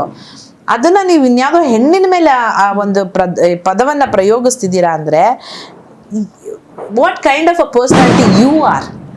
ಒಂದು ಹೆಣ್ಣು, ನಾನು ಹೇಳ್ತಿರೋದು ಬೇರೆ ಬಿಡಿ, ಬೇರೆ ಒಂದು ಹೆಣ್ಣಿನ ಆ ಒಂದು ಮನೆ ಒಡಕಿ ಅಂತ ನೀವು ಶಕುನಿಗೆ ಹೋಲಿಸಿ ಹೇಳ್ತಿದ್ದೀರಾ ಅಂತ ಹೇಳಿದ್ರೆ ನಿಮ್ಮ ತಲೆನಲ್ಲಿ ಏನಿದೆ, ನೀವ್ ಯಾರು, ನಿಮ್ಮ ವ್ಯಕ್ತಿತ್ವ ಏನು, ನೀವೇ ಹೇಳ್ತಿದ್ದೀರಾ. ಅದೆಲ್ಲ ನಿಜ ಆದ್ರೆ ನನಗೆ ನಿದರ್ಶನ ತಂದು ತೋರಿಸಿ. ಸಿಂಪಲ್ ಅಲ್ವಾ? ನೋಡ್ರಿ ನಾನು ಹೇಳ್ತಿರೋದು ನಿಜ, ಮಂಜು ಭಾಷಿಣಿ ಹಿಂಗ್ ಮಾಡಿದಾಳೆ ಅಂದ್ರೆ ನನಗೆ ಗೊತ್ತಿಲ್ಲದೆ ನಾನು ಹಾಗೆ ಮಾಡಿದ್ರೆ ಹೌದಪ್ಪ ತಪ್ಪಾಯ್ತು ಅಂತ ಮನಸಾರೆ ಕೇಳ್ಕೊಳ್ತೀನಿ. ಬಟ್ ಅದ್ ಚಾನ್ಸ್ ಇಲ್ಲ, ಯಾಕಂದ್ರೆ ನಾನು ಮಾಡಿಲ್ಲ. ನನಗೆ ಗೊತ್ತು, ನಾನು ಯಾವತ್ತೂ ನನ್ನ ಮನಸ್ಸಿಗೆ ವಿರುದ್ಧವಾಗಿ ನಾನು ಹೋಗಲ್ಲ. ನಾನು ಮಾಡಿದ್ರೆ ಆ ಥರ ಏನಾದ್ರು ಮಾಡಿದ್ರೆ ಅಯ್ಯೋ ಹೌದು ಸಾರಿ ತಪ್ಪಾಯ್ತು ಅಂತ ಅವತ್ತೇ ಕೇಳ್ಬಿಟ್ಟಿರ್ತಿದ್ದೆ. ನನ್ಗೆ ಆ ಥರ ಮನೆ ಓಡಿಯೋ ನಾನು ಹೋಗಿರೋದೇ ಒಂದು ತುಂಬು ಕುಟುಂಬಕ್ಕೆ ಮದ್ವೆ ಆಗಿ, ಆಯ್ತಾ, ನಿಜ ಜೀವನದಲ್ಲಿ. ಯಾಕಂದ್ರೆ ನಂಗೆ ತುಂಬು ಕುಟುಂಬ ಬೇಕು. ನಾವೊಂದು 10 ತಟ್ಟೆ ಇದೆ ಅಂದ್ರೆ ನಂದು 11ನೇ ತಟ್ಟೆ ಆಗ್ಬೇಕೇ ಹೊರತು ಅಲ್ಲಿರೋ ತಟ್ಟೆನ ನಾನು ಕಿತ್ತು ನನ್ನ ಗಂಡನ ಹೇಳ್ಕೊಂಡು ಹೋಗೋಳಲ್ಲ. ಅಂಥದ್ದಲ್ಲಿ ಮಜಾ ಮಾಡಕ್ಕೆ ಅಂತ, ಎಂಜಾಯ್ ಮಾಡಕ್ಕೆ ಅಂತ, ಅನುಭವಿಸಕ್ಕೆ ಅಂತ ಹೋಗಿರೋ ಮನೆಯಲ್ಲಿ ನನಗೆ ಯಾವತ್ತೂ ನನ್ನ ಸ್ಪರ್ಧಿ ನನಗೆ ಈಕ್ವಲ್ ಕಂಟೆಂಡರ್ ಅಂತ ಅನ್ನಿಸ್ಲೇ ಇಲ್ಲ. ಅವ್ರನ್ನ ಯಾಕೆ ನಾಮಿನೇಟ್ ಮಾಡ್ಲಿ? ಅವರೇ ಅನ್ಕೊಂಡ್ಬಿಟ್ಟಿದ್ದಾರೆ ನಾನು ಸ್ಟ್ರಾಂಗ್. ಅವ್ರೇನ್ ಗೊತ್ತಾ, ಪ್ರತಿ ಸತಿನೂ ನನ್ಗನ್ಸುತ್ತೆ ಒಂದು ಇಲ್ಲದೆ ಇರೋ ಒಂದು ಏನೋ ನಾನು ನ್ಯೂಸ್ ಮಾಡ್ಬಿಡ್ತೀನಿ, ವರ್ಲ್ಡ್ ವೈಡ್ ಮಾಡ್ಬಿಡ್ತೀನಿ, ನನ್ನ ಮಗ ಫೇಲ್ ಆಗ್ಲಿ ಅಂತ ಕಾಯ್ತಿದ್ದೀನಿ, ಸೆಕೆಂಡ್ ಹೀರೋ ಮಾಡ್ತೀನಿ, ಅಸಂಬದ್ಧ ಮಾತುಗಳು ಇಲ್ಲಿ ನನ್ನ ಹೆಸರನ್ನ ಉಪಯೋಗಿಸ್ಕೊಂಡು ಅವ್ರ ಫುಟೇಜ್ ತಗೊಳ್ತಾ ಇದ್ದಾರೆ. ಬಹುಶಃ ಗೊತ್ತಾಗಿದೆ ಅವ್ರಿಗೆ ಇವಳು ಫೇಮಸ್ ಇದ್ದಾಳೆ ಅಂತ, ಅದಕ್ಕೆ ನನ್ನ ಹೆಸರನ್ನ ಉಪಯೋಗಿಸ್ಕೊತಿದ್ದಾರೆ ಅಷ್ಟೇ. ಮ್ಯಾಮ್ ಒಂದು ಕ್ಲಾರಿಫಿಕೇಶನ್, ಅವರು ಹೋಗುವಂತಹ ಟೈಮಲ್ಲಿ ಎಲ್ಲರೂ ಸುಮ್ಮನೆ ಇರ್ತಾರೆ, ನೀವೊಂದು ಕ್ಲಾಪ್ ಮಾಡ್ತೀರಾ, ಸೊ ಇದರಿಂದ ಅವರು ಇನ್ನು ಟ್ರಿಗರ್ ಆಗಿರುವಂಥದ್ದು, ಇದಕ್ಕೊಂದು ಕ್ಲಾರಿಫಿಕೇಶನ್. ನಾನು ಎಲ್ರಿಗೂ ಚಪ್ಪಾಳೆ ತರ್ತೀನಿ. ಏನ್ ಗೊತ್ತಾ, ಚಪ್ಪಾಳೆ is like you did well. ಹೌದು, ನಾನು ಅದನ್ನು ಹೇಳಿದ್ದೀನಿ, ಆ ಮಾತು ಇದೆ, ಗುಡ್ ಲಕ್ ಸತೀಶ್ ಅಂತ ಹೇಳಿದ್ದೀನಿ, ಆಯ್ತಾ. ಪ್ರತಿಯೊಬ್ರು ನೀವು ಪ್ರೆಸ್ ಮೀಟ್ ಅಲ್ಲಿ ನೋಡಿರ್ಬೋದು, ನನಗೆ ಕಳಪೆ ಅಂತ ಕೊಟ್ಟಾಗ್ಲೂ ನಾನು ಚಪ್ಪಾಳೆ ಹೊಡೆದಿದ್ದೀನಿ. Okay, that's your decision, fine ಅಂತ. ಅದು ನನ್ನ ರೀತಿಯಲ್ಲಿ ಹುರಿದುಂಬಿಸುವ ಒಂದು ವಿಧಾನ. ದಟ್ ಡಸಂಟ್ ಮೀನ್ ನಿಮ್ಮನ್ನ ಏನೋ ಬಹುಶಃ ಅವ್ರು ಆತರ ತಗೊಂಡಿದಾರೇನೋ, ನಾನು ಹೋಗಿರೋದು ಖುಷಿಯಾಗಿ ಚಪ್ಪಾಳೆ ತಟ್ಟಿದ್ದಾಳೆ ಅಂತ. ಬಟ್ ನನ್ನ ಉದ್ದೇಶ ಅದೇ ಅಲ್ವೇ ಅಲ್ಲ. ಇಷ್ಟು ದಿನ ಚೆನ್ನಾಗಿ ಆಡಿದ್ದೀರಾ, 2.5 ವಾರ ಇದ್ದೀರಾ, ಗುಡ್ ಲಕ್ ಅಂತ. ಯಾಕಂದ್ರೆ ಅವ್ರು ಯಾರನ್ನೂ ತಿರ್ಗೋ ನೋಡ್ತಾ ಇಲ್ಲ. ನಮ್ಗೆ ಸಡನ್ ಆಗಿ ಮಧ್ಯರಾತ್ರಿ ಲೆಪ್ಸಿ ಯಾರನ್ನೋ ನಮ್ ಜೊತೆಲಿ ಇದ್ದವ್ರನ್ನ ಕಳಿಸ್ತಿದ್ದಾರೆ ಅಂದಾಗ ನಮ್ಗೆ ಹೇಳೋ ಅವಕಾಶನೂ ಇಲ್ವಲ್ಲ. ನಾನು ಹೇಳಿದ್ದು ಅಟ್ಲೀಸ್ಟ್ ಅವ್ರಿಗೆ ಕೇಳುತ್ತೆ, ಗುಡ್ ಲಕ್ ಸತೀಶ್ ಅಂತ ಮನಸ್ಫೂರ್ತಿಯಾಗಿ ಹೇಳಿದ್ದೀನಿ. ಅದನ್ನ ಅವ್ರು ಬೇರೆ ರೀತಿಯಾಗಿ ತಗೊಂಡ್ರೆ ಅದು ಅವ್ರ ಪ್ರಾಬ್ಲಮ್, ನಾನು ಏನ್ ಮಾಡ್ಲಿ. ಓಕೆ ಮ್ಯಾಮ್, ಈ ಜಾಗದಲ್ಲಿ ನಿಮ್ಮನ್ ಬಿಟ್ಟು ಇನ್ಯಾರು ಕೂರ್ಬೋದಿತ್ತು ಅಂದ್ರೆ ಅಲ್ಲಿ ಅನ್ಫಿಟ್ ಬಿಗ್ ಬಾಸ್ಗೆ ಅಂತ? ಒಂದು ಜಾಹ್ನವಿ ಕೂರ್ಬೋದಾಗಿತ್ತು, ಆಮೇಲೆ ಮಲ್ಲಮ್ಮ ಅವ್ರು ಕೂರ್ಬೋದಾಗಿತ್ತು, ಸ್ಪಂದನ ಅವ್ರು ಕೂರ್ಬೋದಾಗಿತ್ತು, ಕೆಟ್ಟ ರೀತಿಯಲ್ಲಿ ಮ್ಯಾನಿಪುಲೇಷನ್ಸ್ ಮಾಡ್ತಿರೋ ಅಶ್ವಿನಿ ಅವ್ರು ಕೂತ್ಕೋಬೋದಾಗಿತ್ತು. ನಾನು ತುಂಬ ನಿಷ್ಠೆಯಿಂದ ನಿಜವಾದ ರೂಪದಲ್ಲಿ ಯಾವುದೇ ಕ್ಯಾಲ್ಕುಲೇಷನ್ಸ್ ಇಲ್ಲದೆ, ಮ್ಯಾನಿಪುಲೇಷನ್ಸ್ ಇಲ್ಲದೆ ಆಡಿದ್ದೆ. ಇನ್ನೊಂದು ವಾರ ಆದ್ರೂ ಚಾನ್ಸ್ ಕೊಡ್ಬೋದಾಗಿತ್ತು ನಮ್ಗೆ, ಅಟ್ಲೀಸ್ಟ್ ನಿರೂಪಿಸಕ್ಕೆ. ನಮ್ಗೆ ನಿರೂಪಿಸಕ್ಕೆ ಚಾನ್ಸೇ ಸಿಗ್ಲಿಲ್ಲ. ಕನ್ನಡ ಜನತೆ ಅದೊಂದನ್ನು ಯೋಚನೆ ಮಾಡಿ ವೋಟ್ ಮಾಡ್ಬೋದಾಗಿತ್ತು. ನೋಡೋಣ ಇನ್ನೊಂದು ವಾರ ಇಟ್ಕೊಂಡಿವಳನ್ನ ಅಂತ ಮಾಡ್ಲಿಲ್ಲ, ಕರೆಸ್ಬಿಟ್ರು ಹೊರಗಡೆ. ಓಕೆ ಮ್ಯಾಮ್, ನಿಮ್ಮಿಂದ ಅಶ್ವಿನಿ ಗೌಡ ಅವರು ಅಳುವಂಥ ಸಿಚುವೇಶನ್ ಕ್ರಿಯೇಟ್ ಆಯಿತು ಅಂತ ಒಂದು ಬಿಗ್ ಬಾಸ್ ಅಲ್ಲಿ ನಾವು ನೋಡಿದ್ವಿ. ಅದು ಏನಾಗಿದೆ ಅದು ಆ್ಯಕ್ಚುಲ್ ಆಗಿ? ನನ್ನಿಂದ ಆಗ್ತಿಲ್ಲ ಅಂದ್ರೆ ಏನಾಯ್ತು, ಅದೇ ಅರಸಿ ಸೇವಕರು ಅಂತೆಲ್ಲ ಬಂದಾಗ ಅದೇನಾಯ್ತು, 1 ವಾರ ಫುಲ್ಲು ಅವ್ರ ಸೇವೆ ಮಾಡಿದ್ವಿ ನಾವು. ಲಾಸ್ಟ್ 2 ಡೇಸ್ ನಮ್ಗೆ ಊಟಕ್ಕಿರ್ಲಿಲ್ಲ. ನಾನು ಅವ್ರನ್ನ ಕೇಳ್ಕೊಂಡೆ, ಈ ತರ ನೀವು ರಾಜಾರಾಣಿ ಬಿಗ್ ಬಾಸ್ ಕೇಳ್ಕೊಳ್ಳಿ, ನಿಮ್ ಅಕ್ಕಿದನ್ನ ದಾನ ಮಾಡಿ. ಯಾಕಂದ್ರೆ ಅವರಲ್ಲಿ ಇದ್ದಿದ್ದು ಬರೀ 6 ಹೊಟ್ಟೆಗಳು, ನಮ್ಮಲ್ಲಿ ಇದ್ದಿದ್ದು 12 ಹೊಟ್ಟೆಗಳು. ಎಲ್ಲ ಹತ್ಕೊಂಡು ಎಲ್ಲ ಮಾಡ್ಕೊಂಡು ತಡೆಯಕ್ಕಾಗದೆ ತಲೆ ತಿರುಕೊಂಡು ಒದ್ದಾಡ್ಕೊಂಡು ಮಲಗ್ತಿದ್ದಾರೆ. ಅವ್ರು ಅರಸರಿಸಿ ಏನು ಡಿಸಿಷನ್ ತಗೊಳ್ಳಿಲ್ಲ. ಅವ್ರದ್ದು ಊಟ ಆಗಿತ್ತು, ಅವ್ರು ಹೋದ್ರು ಮಲ್ಕೊಂಡ್ರು. ನಂಗೆ ಅದೊಂದು ಟ್ರಿಗರ್ ಆಗಿತ್ತು. ಆಮೇಲೆ ನನ್ಗೆ ಇನ್ನೊಂದೇನಂತ ಹೇಳಿದ್ರೆ, ಆಸ್ ಅನ್ ಆರ್ಟಿಸ್ಟ್ ಇವಾಗ ಅವ್ರು ಅರಸರಿಸಿಯರ ಪಾತ್ರ ಮಾಡ್ತಿದ್ದಾರೆ, ನಾವು ಸೇವಕರ ಪಾತ್ರ ಮಾಡ್ತಿದ್ದೀವಿ. ಸುಮ್ಮನೆ ಹಂಗೇ ನಡ್ಕೊಂಡು ಹೋಗ್ಬಿಟ್ರೆ ಬೋರ್ ಆಗುತ್ತೆ. ಮಾಡೋರ್ಗು ಬೋರು, ನೋಡೋರ್ಗು ಬೋರು. ಒಂದ್ ಸ್ವಲ್ಪ ಮಜಾ ಮಾಡೋಣ ಆಟನ. ಯಾಕಂದ್ರೆ ಎಲ್ಲಾ ಸೇವಕರು ಒಳ್ಳೆಯವರಾಗಿರ್ತಾರೆ ಅಂತ ಯಾರು ಹೇಳ್ತಾರೆ? ಒಬ್ರು ಕಳ್ಳರಾಗಿರ್ತಾರೆ, ಒಬ್ರು ಸುಳ್ಳಿರ್ತಾರೆ, ಒಬ್ರು ಸೋಂಬೇರಿ ಆಗಿರ್ತಾರೆ, ಕೆಲಸನೇ ಮಾಡಲ್ಲ. ಆತರ ಹೊಸ ಹೊಸ ಪಾತ್ರಗಳ 6 ಜನ ಜಂಟಿಗಳಿದೀವಲ್ಲ, ಗಿಲ್ಲಿ ಹೇಗಿದ್ರು ತಮಾಷೆ ಮಾಡ್ತಾನೆ, ಇನ್ನು 5 ಕ್ಯಾರೆಕ್ಟರ್ ಮಾಡ್ಕೊಂಡು ನಾವೆಲ್ಲ ಮಾಡೋಣ, ದಂಗೆ ಹೇಳೋಣ ಅಂತ. ಅದಕ್ಕೆ ಮುಂಚೆನೆ ಸುಮ್ಮನೆ ತಮಾಷೆಗೆ ಪ್ಲಾನ್ ಮಾಡ್ತಿದ್ದು. ಅವ್ರು ಯಾರೋ ಹೊಸಬ್ರಲ್ವಾ, ಫಸ್ಟ್ ವಾರ ನಮಗೂ ಏನ್ ಮಾಡ್ಬೇಕು ಮಾಡ್ಬಾರ್ದೋ ಗೊತ್ತಿರಲ್ಲ, ಸುಮ್ಮನಿದ್ವಿ. ಬಟ್ ಯಾವಾಗ ಇದು ಒಂದು ನಮ್ಮ ಹಸಿವಿನ ಕೂಗು ಅವ್ರಿಗೆ ಕೇಳಿಸ್ಲಿಲ್ವೋ, ನನಗದು ಟ್ರಿಗರ್ ಆಗಿತ್ತು, ಹರ್ಟ್ ಆಗಿತ್ತು. ಆಮೇಲೆ ವಾರದ ಕಥೆನಲ್ಲಿ ಕಿಚ್ಚ ಸರ್ ಬಂದ್ಬಿಟ್ಟು ನೀವು ಜಂಟಿಗಳು ಏನ್ ಮಾಡ್ತಿದ್ದೀರಾ, ನಿಮ್ಮನ್ನ ಜಂಟಿಗಳ ಕಳ್ಸಿದ್ದೇ ಒಳ್ಳೇದು ಅಂತ ಹೇಳಿದಾಗ, ಕಿಚ್ಚನ ಚಪ್ಪಾಳೆ ಕರ್ನಾಟಕದ ಜನತೆಗೆ ಅಂತ ಹೋದಾಗ ನಿಮ್ಮ ಅಸ್ತಿತ್ವ ಏನಿದೆ ಅಂತ ಕ್ವೆಶ್ಚನ್ ಮಾಡಿದಾಗ ಅದೆಲ್ಲ ಮನಸ್ಸಿಗೆ ಚುಚ್ಚಿತು. ಅಂದ್ರೆ ನಾವೇನು ಮಾಡ್ತಿಲ್ಲ ಅಂತ ಸರ್ ನಮ್ಗೆ ಹೇಳ್ತಿದ್ದಾರೆ, ನಾವೇನಾದ್ರೂ ಮಾಡ್ಬೇಕು, ನಾವ್ ಒಂದ್ ಮಾಡ್ದಾಗ್ಲೇನೆ ನಾವೆಲ್ಲರೂ ಕಾಣಿಸ್ಕೊಳ್ಳೋದು. ನಾನು ಬರೀ ನನ್ಗೋಸ್ಕರ ಅಂತ ಮಾಡ್ಲಿಲ್ಲ, ನಮ್ಮೆಲ್ಲ ಜಂಟಿಗಳ ಪರವಾಗಿ ದಂಗೆ ಇದ್ದೆ. ಅಂದ್ರೆ ನಾನು ಮಂಜು ಭಾಷಣಿಯಾಗಿ ಎದ್ದಿರ್ಲಿಲ್ಲ, ಜಂಟಿಯಾಗಿ ಸೇವಕರ ವಿರುದ್ಧ ಹೆಡ್ ಸೇವಕಿಯಾಗಿ ದಂಗೆ ಇದ್ದೆ. ಬಟ್ ಅದೇನಾಗೋಯ್ತು, ತುಂಬಾ ಮ್ಯಾನಿಪುಲೇಷನ್ಸ್ ಮಾಡ್ಬಿಟ್ರು. ನಾನೇನ್ ಹೇಳ್ದೆ, ನಾನ್ ಕೆಲಸ ಮಾಡಲ್ಲ, ಅದೇನಕ್ಕೆ ಶುರುವಾಯ್ತು ಅಂತಾನು ಗೊತ್ತಿಲ್ಲ. ನಾನ್ ಸುಮ್ನೆ ನಾನ್ ಕೆಲಸ ಮಾಡಲ್ಲ, ನಾವ್ ಹಂಗ್ ಮಾಡಲ್ಲ ಹಿಂಗ್ ಮಾಡಲ್ಲ ಅಂತ ಹೇಳ್ತಿದ್ದೆ. ಅವ್ರು ಧನುಷ್ ಅವ್ರು ಬಂದು ಮೇಡಮ್ ಹಂಗ್ ಮಾಡ್ಬೇಡಿ ಮೇಡಮ್, ನಾನ್ ಮಾಡ್ತೀನಿ, ಹಾಗಿದ್ರೆ 6 ಗಂಟೆಗೆ ಅಡುಗೆ ಮಾಡಾಕ್ತೀನಿ, ಓಕೆನಾ, ಬರೀ ತಮಾಷೆಗೆಲ್ಲ. ಆಮೇಲೆ ಓ ಮಹಾರಾಜ ನನ್ಗೆ ಹುಷಾರಿಲ್ಲ, ಕೆಲಸ ಮಾಡಲಾಗೋದಿಲ್ಲ ಅಂತ ಆಕ್ಟ್ ಮಾಡ್ತಿದ್ದೀನಿ ನಾನು. ಅವ್ರು ಅದನ್ನ ನನ್ನ ಆರೋಗ್ಯವನ್ನ ಹೀಯಾಳಿಸಿದ್ರು, ಅವರು ಟಾರ್ಗೆಟ್ ಮಾಡಿದ್ರು ನನ್ನನ್ನ. ಆಮೇಲೆ ನಾನು ಹೇಳಿದೆ, ಏನ್ ಮಾಡ್ತಾರೆ ಈ ಅರಸಿಯರು, 3 ಹೊತ್ತು ಕೂತ್ಕೊಂಡು ಊಟ ಮಾಡ್ತಾರೆ ಅಂದ್ರೆ. ಇನ್ನೊಬ್ರು ಹೌದು ಯಾವಾಗ್ಲೂ ಮೇಕಪ್ ಮಾಡ್ಕೊಂಡು ಓಡಾಡ್ತಿರ್ತಾರೆ. ನಾನು ಹೇಳೋದು, ಒಂದು ಸರ್ಕಾರನ ಒಂದು ಪ್ರಜೆ ಪ್ರಶ್ನಿಸ್ತಾ ಇದ್ದಾನೆ, ಅವ್ರ ವಿರುದ್ಧ ದಂಗೆ ಹೇಳ್ತಿದ್ದಾನೆ ಅಂದ್ರೆ ಒಳ್ಳೆ ಮಾತುಗಳಲ್ಲಿ ಹೂನಾರ ಹಾಕ್ಬಿಟ್ಟು ಹೊಗಳಲ್ಲ. ನಮ್ ದುಡ್ಡು ತಗೊಳ್ತೀಯ, ಟ್ಯಾಕ್ಸ್ ಕಟ್ಟಿಸ್ಕೊಳ್ತೀಯ, ನಮ್ ರೋಡ್ ಕ್ಲೀನ್ ಮಾಡಿಲ್ಲ, ಎಂತ ಇವನು, ಹಾಗೆ ತಾನೇ ಬೈಯೋದು. ಸೇಮ್ ನಾವಿಲ್ಲ ಅದನ್ನೇ ಮಾಡ್ತಿದ್ವಿ. ಎಂತ ಅರಸಿ ಇವ್ರು ಊಟ ಕೊಡಲ್ಲ ಏನಿಲ್ಲ, ಇವ್ರು 3 ಹೊತ್ತು ತಿನ್ಕೊಂಡು ಓಡಾಡ್ತಾರೆ. ಅದನ್ನ ನೋಡಕ್ ಆಗ್ಲಿಲ್ಲ ಅವ್ರಿಗೆ. ಅಂದ್ರೆ ಇದ್ದದನ್ನ ಇದ್ದಾಗ ನೋಡಕ್ ಆಗ್ಲಿಲ್ಲ, ಅಥವಾ ಇದ್ದದನ್ನ ಬೇರೆ ರೀತಿಯಲ್ಲಿ ತಿರುಚಿ ತನ್ನ ಉಪಯೋಗಕ್ಕೆ ಬಳಸ್ಕೊಳ್ಳೋ ಪ್ರಯತ್ನ ಮಾಡಿದ್ರು ಏನೋ ಗೊತ್ತಿಲ್ಲ. ನನ್ನನ್ನು ಟಾರ್ಗೆಟ್ ಮಾಡಿದ್ರು, ನಮ್ಮನ್ನ ಪರ್ಸನಲ್ ಟಾರ್ಗೆಟ್ ಮಾಡಿದ್ರು. ನಾನು ಹೇಳ್ತಿದ್ದೀನಿ, ನಿಮ್ಮನ್ನೆಲ್ಲ ಅರಸಿಯರ ನಾನು ಎಲ್ಲಾದ್ರೂ ಅಶ್ವಿನಿ ಗೌಡ ಅವ್ರು ಹಿಂಗ್ ಮಾಡ್ತಾರೆ ಅಂತ ಹೆಸರುತ್ತಿದ್ನ, ಜಾಹ್ನವಿ ಅವ್ರು ಮೇಕಪ್ ಮಾಡ್ಕೊಳ್ತಾರೆ ಅಂತ ಹೆಸರು ಇಲ್ಲ. ಅರಸಿಯರ ಬಗ್ಗೆ ಒಬ್ರೊಬ್ರು ನಾನು ಮಾತಾಡ್ತಿದ್ದಾರೆ.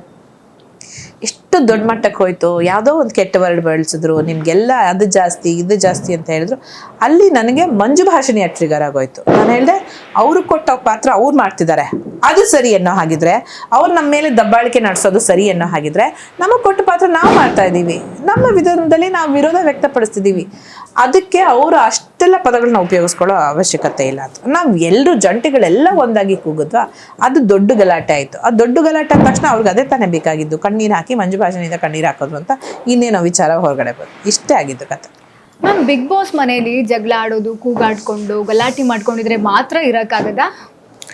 ಮಾತ್ರ ಇರಕ್ಕಾಗೋದು ಅಂತ ಅಲ್ಲಿಗೆ ಹೋಗೋರು ಏನೋ ಒಂದು ಹಾಕೊಂಡು ಹೋಗ್ಬಿಡ್ತಾರೆ. ಆಕ್ಚುಲಿ ಜಗಳ ಇಲ್ದೆ ತುಂಬಾ ಚೆನ್ನಾಗಿರ್ಬೋದು ಅಂದ್ರೆ ಜಗಳನೇ ಆಡ್ಬಾರ್ದು ಅಂತಿಲ್ಲ, ಜಗಳಗಳಾಗತ್ತೆ. ಬಟ್ ಆ ಜಗಳದಲ್ಲಿ ಒಂದು ನ್ಯಾಯ ಇರಬೇಕು, ಒಂದು ತೂಕ ಇರಬೇಕು. ಸುಮ್ಮನೆ ನಾನು ಜಗಳ ಆಡ್ಬೇಕು ಅಂತ ಇಲ್ದೇ ಇರೋ ಪ್ರಾಬ್ಲಮ್ಗಳನ್ನೆಲ್ಲ ಕ್ರಿಯೇಟ್ ಮಾಡ್ಕೊಳ್ಳೋದು, ಸಮಸ್ಯೆಗಳನ್ನ ಹುಟ್ಟು ಹಾಕೋದು, ಅದ್ರಲ್ಲಿ ಏನೂ ಪ್ರಾಬ್ಲಮ್ ಇರಲ್ಲ. ಆಮೇಲೆ ಇವಾಗ ಇವ್ರು ಮಾಡಿದ್ರಲ್ಲ ಕಂಟೆಂಟ್ ಕೊಡ್ತೀನಿ ಅಂತ ಏನೋ ಮಾಡೋದು, ನಾನ್ ಸೆನ್ಸ್ ಮಾಡೋದಾಗಿರ್ಬಾರ್ದು.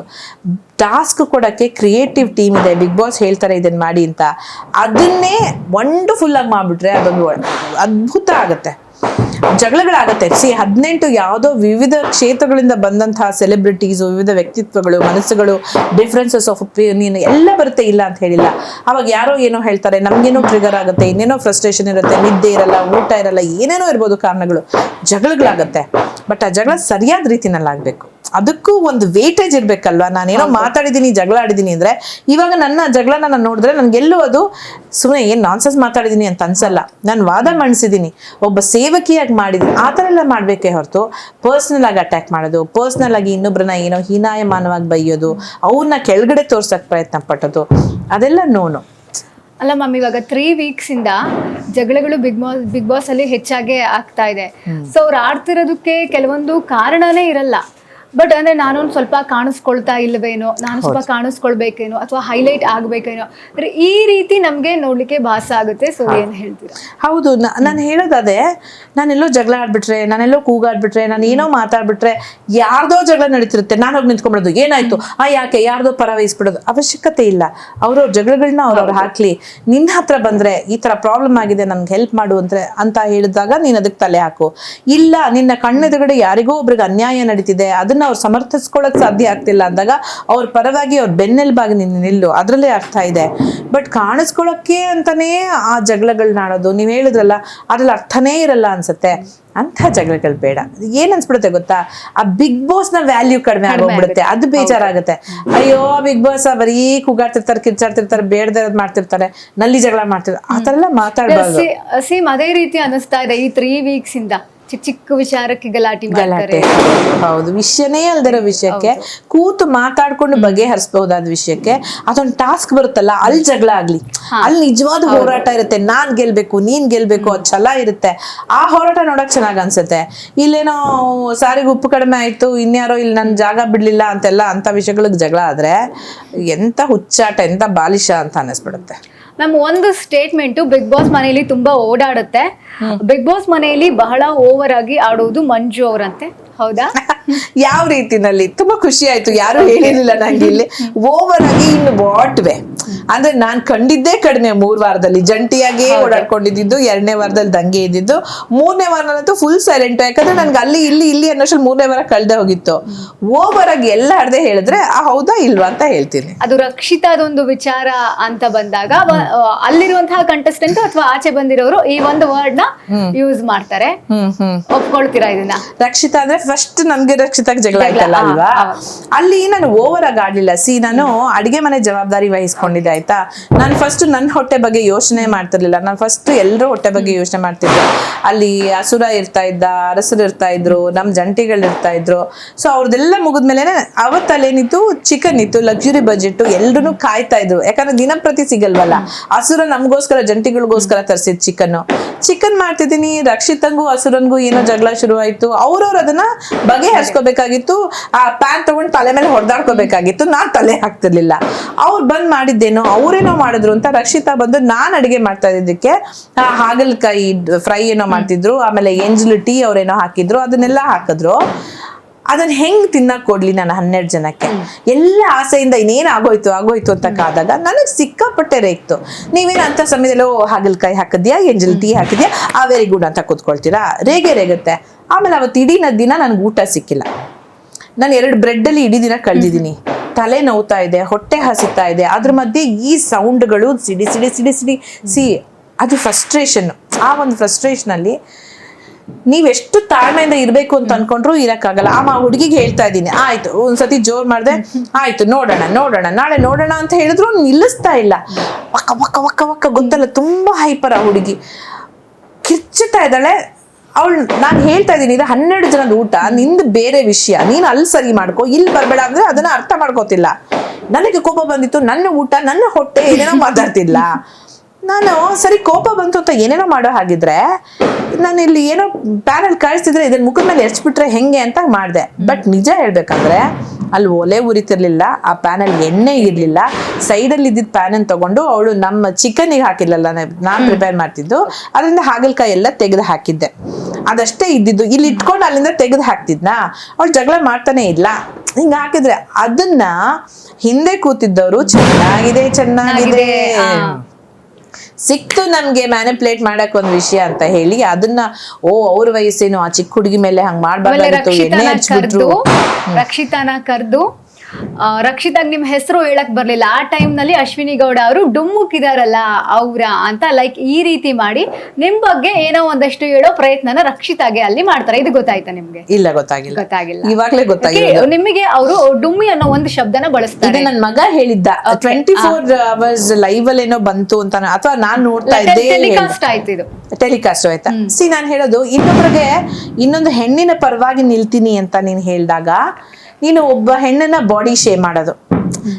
ನೀನ್ ಆತರ ಬಾಡಿ ಶೇಮ್ ಮಾಡೋ ವ್ಯಕ್ತಿತ್ವ ಇರೋದಕ್ಕೆ, ನಾನೇನೋ ಮಾಡದೇ ಇರೋ ತಪ್ಪನ್ನ ನೀನು ನನ್ನ ಆರೋಗ್ಯದ ಬಗ್ಗೆ ಹೀನಾಯವಾಗಿ ಹೀಯಾಳಿಸ್ದೆ ಅಂತ ಹೇಳಕ್ಕೆ, ಆ ಥಾಟ್ ಬರಕ್ಕೆ ಕಾರಣ ನಿನ್ನಲ್ಲಿ ಆ ಎಲ್ಲಾ ಗುಣಗಳು ಇದೆ. ಅವ್ರು ಮಾಡಿದ್ದದೆ. ಫಸ್ಟ್ ವೀಕಲ್ಲಿ ಕಾವ್ಯನ ಟಾರ್ಗೆಟ್ ಮಾಡಿದ್ರು, ಪರ್ಸ್ನಲಿ ಅಟ್ಯಾಕ್ ಮಾಡಿದ್ರು. ನೆಕ್ಸ್ಟ್ ನನ್ನನ್ನ ಪರ್ಸ್ನಲಿ ಅಟ್ಯಾಕ್ ಮಾಡಿದ್ರು. ನೆಕ್ಸ್ಟ್ ರಾಶಿಕನ್ನ ಪರ್ಸ್ನಲಿ ಅಟ್ಯಾಕ್ ಮಾಡಿದ್ರು. ಅಶ್ವಿನಿ ಅನ್ನ ಅಟ್ಯಾಕ್ ಮಾಡಿದ್ರು. ರಕ್ಷಿತನ ಅಟ್ಯಾಕ್ ಮಾಡಿದ್ರು. ನೀನ್ ಹೆಣ್ಣಿನ ಪರವಾಗಿ ನಿಲ್ಲೋಳು ಬರೀ ಹೆಣ್ಣನ್ನೇ ಟಾರ್ಗೆಟ್ ಮಾಡ್ತಾರೆ. ಹುಡುಗರ ಶಕ್ತಿ ಬೇಕು ಅವರಿಗೆ. ಹುಡುಗರೆಲ್ಲ ಅಲ್ಲಿರೋ ಹುಡುಗರು ಅರ್ಧಕ್ಕರ್ಧ ಎಲ್ಲ ಸೈಲೆಂಟ್, ಯಾರು ಅಷ್ಟು ವಿರೋಧ ಮಾಡ್ತಿರ್ಲಿಲ್ಲ. ಎದುರುಗಡೆ ನಿಲ್ತಾ ಇದ್ದಿದ್ದೆ ಹುಡುಗಿರಲ್ವಾ, ಅವ್ರನ್ನ ತುಳಿಯೋ ಪ್ರಯತ್ನ. ಇನ್ಯಾವ ರೀತಿನಲ್ಲಿ ಯಾವ ರೀತಿಯ ಹೋರಾಟಗಾರ್ತಿ ನೀನು? ನಂಗೆ ಅದು ಇವತ್ತಿಗೂ ಅರ್ಥ ಆಗಿಲ್ಲ. ಅದು ಹೆಂಗೆ ಕ್ಲೈಮ್ ಮಾಡ್ಕೊಳ್ಳೋದಿದೆಯಲ್ಲ ನಾನು ಹೋರಾಟಗಾರ್ತಿ ಅಂದ್ರೆ, ಯಾವುದೋ ಸಂಘಕ್ಕೆ ಹೋಗಿ ಯಾವುದೋ ಒಂದು ಪೋಸ್ಟನ್ನ ತಗೊಂಡು ನಾನು ಹೋರಾಟಗಾರ್ತಿ ಅನ್ನೋದಲ್ಲ. ಸಮಯ ಬಿದ್ರೆ ನಾನು ಪ್ರಾಣ ಕೊಡ್ತೀನಿ ಅಂತ ಅದು ನಿನ್ನ ಹೋರಾಟ. ಸ್ವಾತಂತ್ರ್ಯಕ್ಕೋಸ್ಕರ ಹೋರಾಡಿದ್ದಾರೆ ಜನಗಳು. ಎಷ್ಟೋ ಜನರ ಹೆಸರು ಗೊತ್ತಿಲ್ಲ ನಮ್ಗೆ, ಎಷ್ಟೋ ಜನರ ಪ್ರಾಣ ಹೋಗಿದೆ. ಅದು ಹೋರಾಟ ಅಂದ್ರೆ ನಾನು ಹೇಳೋದು.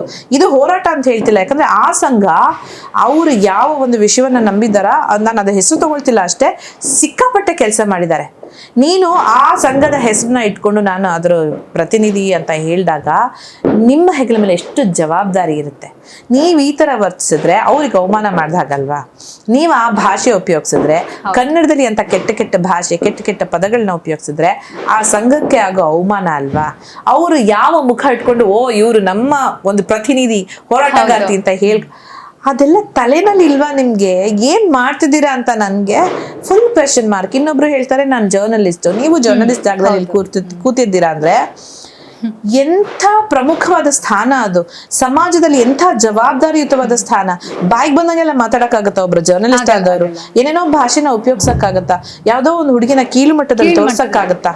ಅದೇನು ಗೊತ್ತಾಯ್ತಾ ಮ್ಯಾಮ್? ಅದು ಎಸ್ ಕ್ಯಾಟಗರಿ ಅಂತ ಹೇಳಿದ್ರಲ್ಲ, ಏನದು ಎಸ್ ಕ್ಯಾಟಗರಿ? ಅದು ಆ ಪದ ನಾನು ಉಪಯೋಗಿಸಲ್ಲ, ಯಾಕಂದ್ರೆ ನನಗೆ ಆ ಮಟ್ಟಕ್ಕೆ ಇಳಿಯಕ್ಕಾಗಲ್ಲ. ಅದು 4 ಅಕ್ಷರದ ಇಂಗ್ಲಿಷ್ ಪದ. 4 ಅಕ್ಷರ ಇಂಗ್ಲಿಷ್ ಪದ. ರಕ್ಷಿತಾ ಇನ್ಸಿಡೆಂಟ್ ಆದಾಗ ರಕ್ಷಿತಾ ಜೊತೆಗೆ ಮಾತಾಡ್ಲಿಕ್ಕೆ ಅಂದ್ರೆ ಒಬ್ರೇ ಆರ್ಗ್ಯೂ ಮಾಡ್ತಾ ಇದ್ರು ರಕ್ಷಿತಾ. ಸೊ ಅವ್ರಿಬ್ರು ಇವ್ರ ಮೇಲೆ ಅಟ್ಯಾಕ್ ಮಾಡ್ತಾನೆ ಇದ್ರು ಮಾತಲ್ಲಿ. ಸೊ ಯಾಕೆ ಮನೆಯವರೆಲ್ಲ ಬರ್ಲಿಲ್ಲ ಅಂತ? ಇಲ್ಲ, ಅದಕ್ಕೆ ಮುಂಚೆ ಒಂದಷ್ಟು ಇನ್ಸಿಡೆಂಟ್ಸ್ ಆಯ್ತು. ಅವ್ರಿಬ್ರು ಇವ್ರ ಮೇಲೆ ಕತೆ ಕಟ್ಟಿದ್ದು, ವ್ಯಕ್ತಿತ್ವಕ್ಕೆ ಏಟ್ ಕೊಡಕ್ ಇದ್ ಮಾಡಿದ್ದು, ಅವ್ರನ್ನ ಒಂದು ಸಬ್ಜೆಕ್ಟ್ ಮಾಡ್ಕೊಂಡು ಅವ್ರ ಮೇಲೆ ಹಾಸ್ಯ ಮಾಡ್ಕೊಂಡು ಇವರೆಲ್ಲ ನಕ್ಕಿದ್ದು, ಅದೆಲ್ಲ ತುಂಬಾ ಚೀಪ್ ಮೆಂಟಾಲಿಟಿ ಅಂತ ಅನ್ನಿಸ್ಬಿಡ್ತು. ಬಟ್ ನಂಗೆ ಅದೆಲ್ಲ ಗೊತ್ತಿರ್ಲಿಲ್ಲ ಕತೆ. ಆ ಹುಡುಗಿ ಹತ್ಕೊಂಡು ನನ್ನ ಹತ್ರ ವಿಷಯ ಹೇಳಿದಾಗ್ಲೇ ಗೊತ್ತಾಗಿದ್ದು. ನಾನು ಬಿಟ್ಟಾಕಿ ಯಾವನ್ ಏನಾದ್ರು ಅನ್ಕೊಳ್ಳಿ, ನಿನ್ ಮನ್ಸಿಗೆ ಗೊತ್ತಿದೆ ತಾನೆ ನೀನ್ ಏನ್ ಮಾಡಿದ್ಯಾ ಅಂತ, ನೀನ್ ತಪ್ಪು ಮಾಡಿದ್ಯಾ ಸರಿ ಮಾಡಿದ್ಯಾ. ಅದಕ್ಕೂ ಮೀರಿ ರಾತ್ರಿ 1 ಗಂಟೆಗೆ ನೀನು ರಾರ ಹಾಡಿದ್ರೆ ನಿನ್ನಿಷ್ಟ. ನೀನ್ ಯಾರಿಗ ಉತ್ತರ ಹೇಳ್ಬೇಕು? ಅದು ನೀನ್ ರಾರಾದ್ರೂ ಹಾಡು, ರಾರ ರಕಮ್ಮ ಆದ್ರೂ ಹಾಡು, ಅದು ನಿನ್ನಿಷ್ಟ, ಮಾಡ್ಕೊ ನೀನ್ ಏನ್ ಬೇಕಾದ್ರು. ಅದೆಲ್ಲ ಒಂದ್ ಸ್ವಲ್ಪ ಬೇಜಾರಾಗಿತ್ತು. ಅದಾದ್ಮೇಲೆ ಅವರು ಬೇರೆ ಬೇರೆ ಕಡೆ ಹೋದ್ರು. ಬಹುಶಃ ಧ್ರುವ ಕ್ಲೋಸ್ ಇದ್ರು, ಅವ್ರ ಹತ್ರ ಹೋಗಿರ್ತಾರೆ. ಗಿಲ್ಲಿ ಕ್ಲೋಸ್ ಇದ್ರು, ಅವ್ರ ಹತ್ರ ಹೋಗಿರ್ತಾರೆ. ನನ್ನ ಹತ್ರ ಬಂದು ಹೇಳಿದ್ರು. ನಾನು ಅವರು ಡೈನಿಂಗ್ ಟೇಬಲ್ ಕೂತ್ ಮಾತಾಡುವಾಗ ನಾನು ಹೇಳಿದೆ, ನೀವು ಡಲ್ ಆಗಿರಕ್ ಆಗಲ್ಲಪ್ಪ, ನಿನ್ಗೆ ಏನ್ ಅನ್ಸುತ್ತೋ ಅದನ್ನ ಮಾತಾಡ್ಬೇಕು ಅಷ್ಟೇ, ಹೋಗಿ ಜೋರ್ ಮಾಡ್ಬೇಕು ಅಷ್ಟೇ ಅಂತೆಲ್ಲ ಹೇಳಿದ್ದೆ. ಮೇ ಬಿ ಅದೆಲ್ಲ ಅವ್ರಿಗೆ ಹೌದು ಅನ್ಸಿರ್ಬೋದು. ಎಲ್ಲರ ಕಡೆಯಿಂದನೂ ಆ ಒಂದು ಪುಷ್ ಬಂದಾಗ ಯಾವತ್ತೇ ಮಿಡ್ ನೈಟ್ ಎಲಿಮಿನೇಷನ್ ಆಗುತ್ತೆ, ಅವಾಗ ಅವ್ರ ಹೆಸರನ್ನ ಹೇಳ್ತಾರೆ, ಇವ್ರ ಹೆಸರನ್ನ ಹೇಳಿದ ತಕ್ಷಣ ರಕ್ಷಿತಾ ಕೋಪ ಬರುತ್ತೆ, ಕಿರ್ಚಾಡಿರ್ತಾರೆ. ಅಕಸ್ಮಾತ್ ರಕ್ಷಿತಾ ಮಾಡಿದ ತಪ್ಪಾಗಿದ್ದಿದ್ರೆ ಬಿಗ್ ಬಾಸ್ ಅಲ್ಲೇ ಉಗ್ದಿರೋರು, ಏನು ಹೇಳಿಲ್ಲ. ಇವ್ರು ಮುಚ್ಕೊಂಡ್ ನಿಂತ್ಕೋ, ಅದೆಲ್ಲ ವರ್ಡ್ಗಳಲ್ಲ. ಅದು ಒಳಗಡೆ. ಇಲ್ಲಿ ಎಲಿಮಿನೇಷನ್ ಟೈಮ್ ಅಲ್ಲೇನೆ ನೀನು ಮುಚ್ಕೊಂಡ್ ನಿಂತು ಆ ವರ್ಡ್ ಹೇಳಕ್ಕೇನೆ ಒಂಥರ ಮುಜುಗರ ಅನ್ಸುತ್ತೆ ಅಲ್ವಾ? ಅಷ್ಟು ದೊಡ್ಡ ರಿಯಾಲಿಟಿ ಶೋ ನಲ್ಲಿ ಅದು ನಿಮಗೆ ಆ ರೀತಿ ಮಾತಾಡೋ ಒಂದು ಜಾಗನ? ಫಸ್ಟ್ ಆಫ್ ಆಲ್ ಅದು ಯಾರಿಗೆ, ಯಾಕೆ ಮಾತಾಡ್ತಿದ್ದೀರಾ, ಯಾರು ತಪ್ಪಿದೆ, ನಿಮ್ದೇ ತಪ್ಪಿದ್ಯಾ, ಅವ್ರ ತಪ್ಪಿದ್ಯಾ? ತಪ್ಪು ಅವರಲ್ಲೇ ಇಟ್ಕೊಂಡು ಅವರೇ ಆಟ ಆಡ್ಕೊಂಡು ಆಮೇಲೆ ಒಳಗಡೆ ಅವಳು ಬರ್ಲಿ ಕಾಯ್ತಾ ಇದ್ದೀನಿ ಅಂತ ಕಾಯ್ತಾ ಇದ್ದಾರೆ. ಆ ಹುಡುಗಿ ಬಂದ ತಕ್ಷಣ ಏನೇ ಹಂಗೆ ಹೇಳ್ದೆ ಹಿಂಗೆ ಹೇಳ್ದೆ, ಅದು ಹೆಂಗೆ ಜಗಳ ಶುರು ಆಯ್ತು ನಾನು ನೋಡಿಲ್ಲ ನಿಜವಾಗ್ಲೂ. ಯಾಕಂದ್ರೆ ಮಿಡ್ ನೈಟ್ ಎಲಿಮಿನೇಷನ್ ಮಧ್ಯರಾತ್ರಿ ಎಬ್ಸಿದ್ರು, ನನಗೆ ಮಲ್ಕೋಬೇಕಾಗಿತ್ತು. ಯಾಕಂದ್ರೆ ಬೆಳಿಗ್ಗೆ ನಾನು ಬೇಗ ಎದ್ಬಿಡ್ತೇನೆ 5:30-6 ಗಂಟೆ ಹಂಗೆ. ಸೊ ಬಿಗ್ ಬಾಸ್ ಮತ್ತೆ ರಾತ್ರಿ ನಮ್ಗೆ ಮಲ್ಗಕ್ ಬಿಡೋರ್ಗು ನಮ್ಗೆ ನಿದ್ದೆ ಇರಲ್ಲ. ಸೊ ಹಾಗಾಗಿ ಎಷ್ಟು ನಮಗ್ ಕೊಟ್ಟ ಟೈಮಲ್ಲಿ ನಾನು ಮಲಗಬೇಕು ಅಂತ ಹೋಗಿ ಮಲಗ್ಬಿಟ್ಟಿದ್ದೀನಿ. ಇವರೆಲ್ಲ ಮಾತಾಡ್ತಿದ್ರು, ಹಂಗಂಗೆ ಜಗಳ ಶುರುವಾಯ್ತು. ಎಲ್ಲಿಂದ ಶುರುವಾಯ್ತು ಗೊತ್ತಿಲ್ಲ, ಒಟ್ಟು ರೂಮಿಗೆ ಬರೋದ್ ಕಾಯ್ತಿದ್ರು, ಶುರುವಾಯ್ತು. ಬಟ್ ಆ ಕ್ಷಣದಲ್ಲಿ ಆ ಹುಡುಗಿ ಅವಳಿಗೋಸ್ಕರ ಅವಳು ನಿಂತ್ಕೊಂಡ್ಲು. ಅಂದ್ರೆ ನಮ್ಗೆ ನಿಜವಾಗ್ಲೂ ಅದು ತುಂಬಾ ಒಂಥರ ಏನಂದ್ರೆ ಹೃದಯ ವಿದ್ರಾವಕ ಅಂತಾರಲ್ಲ, ಪಾಪ ಹುಡುಗಿ ಅಪ್ಯೂನಿ ಆಗಿದೆ. ಅದೇನೋ ಮಾತಾಡ್ತಿದ್ದು, ಇವರಿಬ್ರು ಅಂತ ಅಮ್ಮ ಕಣ್ಬಿಟ್ಕೊಂಡು ಹೋಗಿದ್ದು, ಮಾಡಿದ್ದು, ಕೈ ತೋರಿಸಿದ್ದು, ನೀನ್ ಹಂಗೆಲ್ಲ ಹೋಗಿ ಮುಚ್ಕೊಂಡು ಮಲ್ಕೊಂಡು, ಅದೆಲ್ಲ ತುಂಬಾ ಚೀಪ್ ಇನ್ಸಿಡೆಂಟ್ ಅಂತ ಅನ್ನಿಸ್ಬಿಡ್ತು ನನಗೆ. ಅಂದ್ರೆ ನಿಮ್ಮ ಪೊಸಿಷನ್ ಅಲ್ಲಿರೋ, ನೀವು ಕ್ಲೇಮ್ ಮಾಡ್ಕೊಳ್ತಿರೋ ಪೊಸಿಷನ್ ಅಲ್ಲಿರೋರು ನಡ್ಕೋಬೇಕಾದ ನಡವಳಿಕೆ ಅಲ್ಲ. ಅದನ್ನೇ ಸುದೀಪ್ ಸರ್ ಹೇಳಿದ್ದು, ಉಗ್ದಿದ್ದು. ಅವ್ರು ತುಂಬಾ ನೀಟಾಗಿ ಉಗಿದ್ರು, ಅದನ್ನ ಅರ್ಥ ಮಾಡ್ಕೊಳ್ಳೋ ಶಕ್ತಿ ಇವ್ರಿಗಾಗಿಲ್ಲ. ಅಷ್ಟೆಲ್ಲ ಆದಾಗ ನನಗೆ ಗೊತ್ತಿಲ್ಲ, ನನಗೆ ಬೇರೆಯವ್ರ ವಿರುದ್ಧವಾಗಿ ಪರವಾಗಿ ನಾನು ಮಾತಾಡೋಕ್ಕಾಗಲ್ಲ. ಬಟ್ ನನಗೆ ಆ ಇನ್ಸಿಡೆಂಟ್ ಆದಮೇಲೆ ನೀನು ಯಾಕೆ ಹೋಗಲಿಲ್ಲ, ನೀನು ಯಾಕೆ ನಿಂತ್ಕೊಂಡ, ಎಲ್ಲಿದ್ಯೋ ಅಲ್ಲಿಂದನೇ ನೋಡಿದೆ ಅದನ್ನು. ನನಗೆ ನನ್ನ ಬಗ್ಗೆ ತುಂಬ ಕ್ವೆಶನ್ಗಳು ಬಂದ್ಬಿಡ್ತು. ನಂಗೆ ತುಂಬ ಗಿಲ್ಟ್ ಕಾಡೋಕ್ಕೆ ಶುರು ಆಯಿತು. ಆಮೇಲೆ ಇವಾಗ ನಾನು ಮೊನ್ನೆ ಎಪಿಸೋಡಿಂದ ಹೊರಗಡೆ ಬರೋರ್ಗು ಆ ಗಿಲ್ಟ್ ನನ್ನ ಕಾಡ್ತಾ ಇತ್ತು. ಆಮೇಲೆ ಅನ್ಕೊಂಡೆ, ಮೇ ಬಿ ಅವಳು ಎಷ್ಟು ಚೆನ್ನಾಗಿ ಅವಳು ವಾದ ಮಂಡಿಸ್ತಾ ಇದ್ಲು, ಎಷ್ಟು ಚೆನ್ನಾಗಿ ಪಾಯಿಂಟ್ ಬೈ ಮುಖ ಕೊಡ್ದಂಗೆ ಹೇಳ್ತಿದ್ಲು ಅಂದರೆ ಬಹುಶಃ ಅವಳೆಲ್ಲೋ ಸೋತಿದ್ರೆ, ಹತ್ತಿದ್ರೆ, ಭಯ ಬಿದ್ದಿದ್ರೆ ಹೊಟ್ಟೋಗಿರ್ತಿದ್ನೇನೋ. ಬಟ್ ನಂಗೆ ನನ್ನ ಅವಶ್ಯಕತೆ ಅಲ್ಲಿ ಅವಳಿಗಿದೆ ಅಂತಾನೆ ಅನ್ನಿಸ್ಲಿಲ್ಲ. ನಾನು ನೋಡ್ತಾನೆ ಇದ್ದೆ, ಬಾಯಿ ಮುಚ್ಚಿದ್ಲು ಅವರಿಬ್ಬರದೂ. ಸೊ ಎಸ್ ಬಹುಶಃ ಎಲ್ರಿಗೂ ಹಾಗನ್ಸಿರ್ಬೋದು, ಅವಳಿಗೆ ನಮ್ ಯಾರ ಅವಶ್ಯಕತೆ ಇಲ್ಲ, ಅವಳನ್ನ ಅವ್ಳು ನೋಡ್ಕೋತಾಳೆ ಅಂತ ಅನ್ಸಿರ್ಬೋದು, ಬಹುಶಃ ಅದಕ್ಕೆ ಹೋಗಿಲ್ದೇ ಇರ್ಬೋದು. ಬಟ್ ಸುದೀಪ್ ಸರ್ ಕೇಳಿದಾಗ ಎಲ್ರು ಯಾರಿಗೆ ಪರ ವಹಿಸ್ಲಿಲ್ಲ ಅಂತ ಅನ್ಸುತ್ತೆ ಅಂದಾಗ ಎಲ್ರು ಕೈ ಎತ್ತಿದ್ರು. ಅಂದ್ರೆ ಎಲ್ರ ಮನ್ಸಿಗೂ ಅವಳಿಗೆ ಆಗಿದ್ದ ಅನ್ಯಾಯ ಅಂತ ಗೊತ್ತಿದೆ. ಬಟ್ ಆ ಮೂಮೆಂಟ್ ಅಲ್ಲಿ ಅವಳ ಪರ ಅವಳು ವಾದ ಮಾಡ್ತಿದ್ದಾಳ ಅಂತ ಸುಮ್ನಾದೋ ಏನೋ ನನಗೂ ಗೊತ್ತಿಲ್ಲ. ಆ ಗಿಲ್ಟ್ ಅಂತೂ ಕಾಡ್ತಿತ್ತು. ಬಟ್ ಇವಾಗ ಇಲ್ಲ, ಅಕಸ್ಮಾತ್ ಆ ಥರ ಬೇರೆ ರೀತಿಯದಾಗಿದ್ರೆ ನಾನು ಖಂಡಿತ ಅವಳ ಪರ ಹೋಗಿರ್ತಿದ್ದೆ. But maybe she was so good, ಬಹುಶಃ ಅದಕ್ಕೆ ನಾವು ಹೋಗಿಲ್ಲ ಅಂತ ಅನ್ಕೊಳ್ತೀನಿ.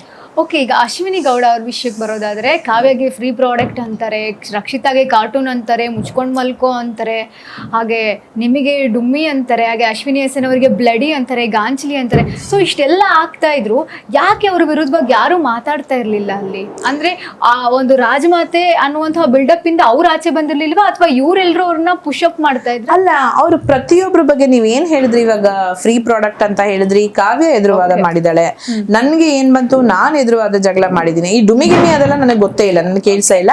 ಬಟ್ ನಾನು ಎದುರುಗಡೆ ಏನಾಗಿದೆ ಅದ್ರ ಬಗ್ಗೆ ಮಾತಾಡಿದೀನಿ.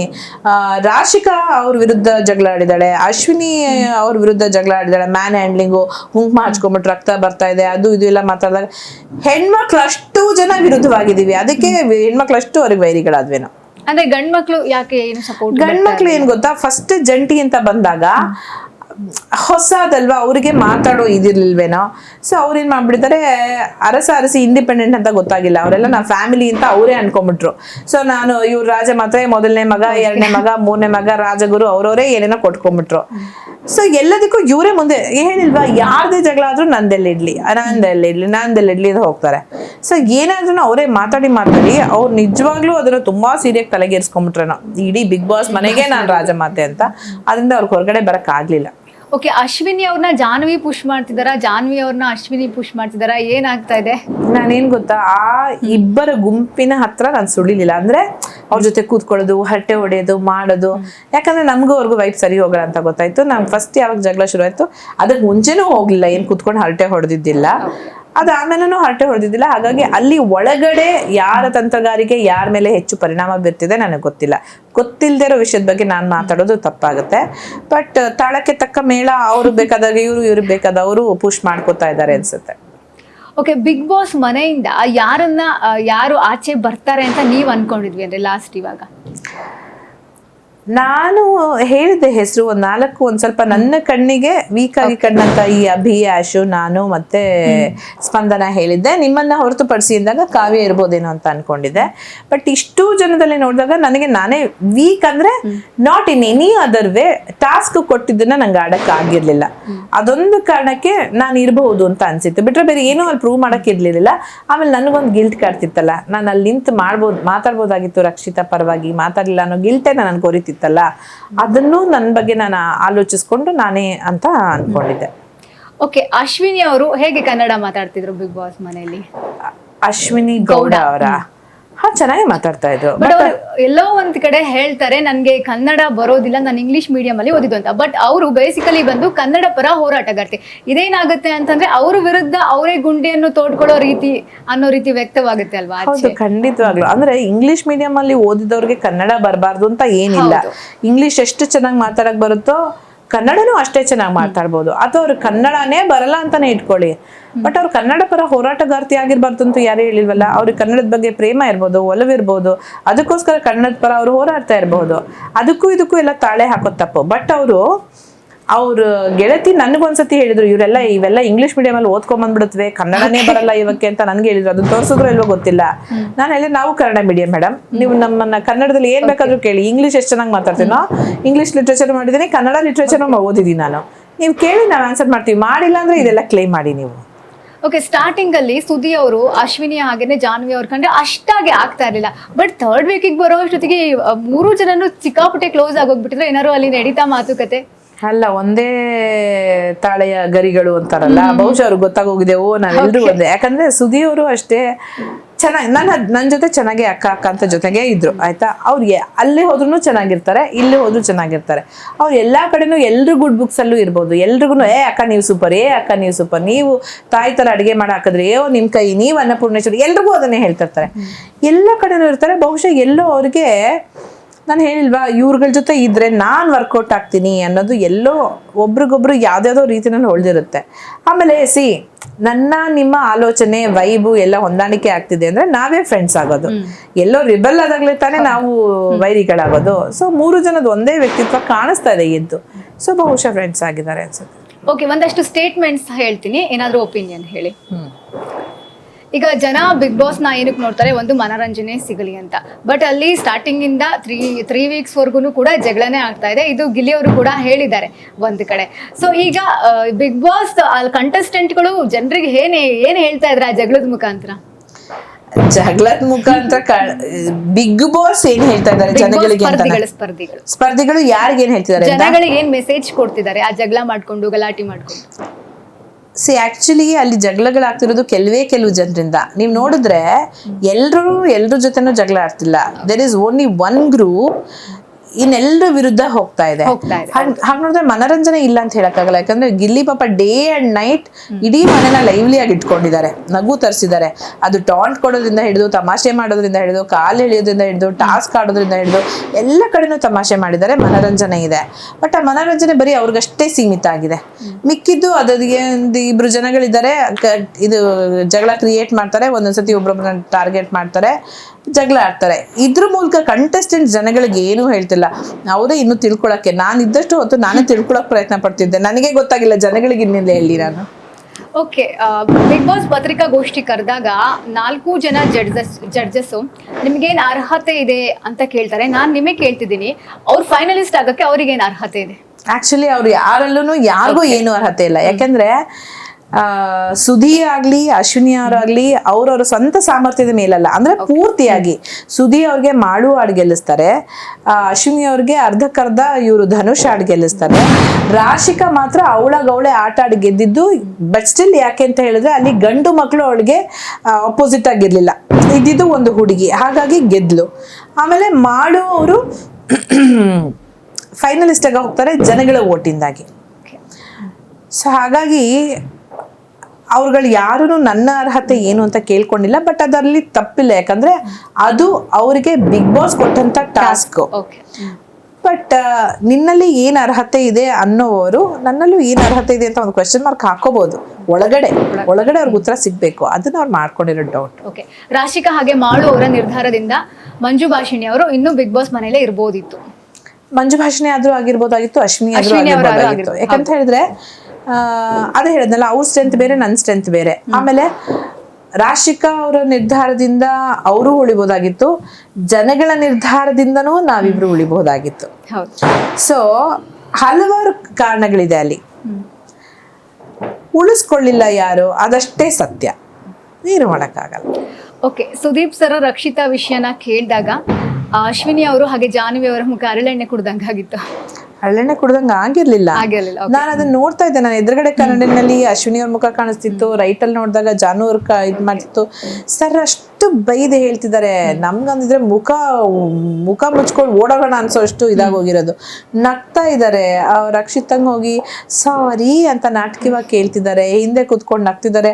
ಆ ಕಾರಣಕ್ಕೆ ನಾನು ಹೇಳಿದ್ದು ಅವ್ರಿಗೆ ಪಶ್ಚಾತ್ತಾಪ ಎಲ್ಲೂ ಕಾಣಿಸ್ತಿಲ್ಲ ಅಂತ. ಅದಾದ್ಮೇಲೆ ಬೈದ್ರಲ್ಲ ಸರ್, ಅವಾಗ ಒಂದ್ ಸ್ವಲ್ಪ ಅಂತ ಆಗಿತ್ತು. ಹರಳೆಣ್ಣೆ ಕುಡ್ದಂಗೆ ಏನು ಆಗಿರ್ಲಿಲ್ಲ, ಸ್ವಲ್ಪ ಹಿಂಗಾಗಿತ್ತು, ಬೈತಾ ಇದಾರಲ್ಲ ಅಂತ ಅಷ್ಟೇ.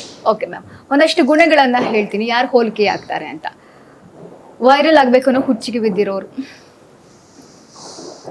ವೈರಲ್ ಆಗಬೇಕು maybe Sudhi and Ashwini ಇಬ್ಬರಲ್ಲೂ ಇದೆ.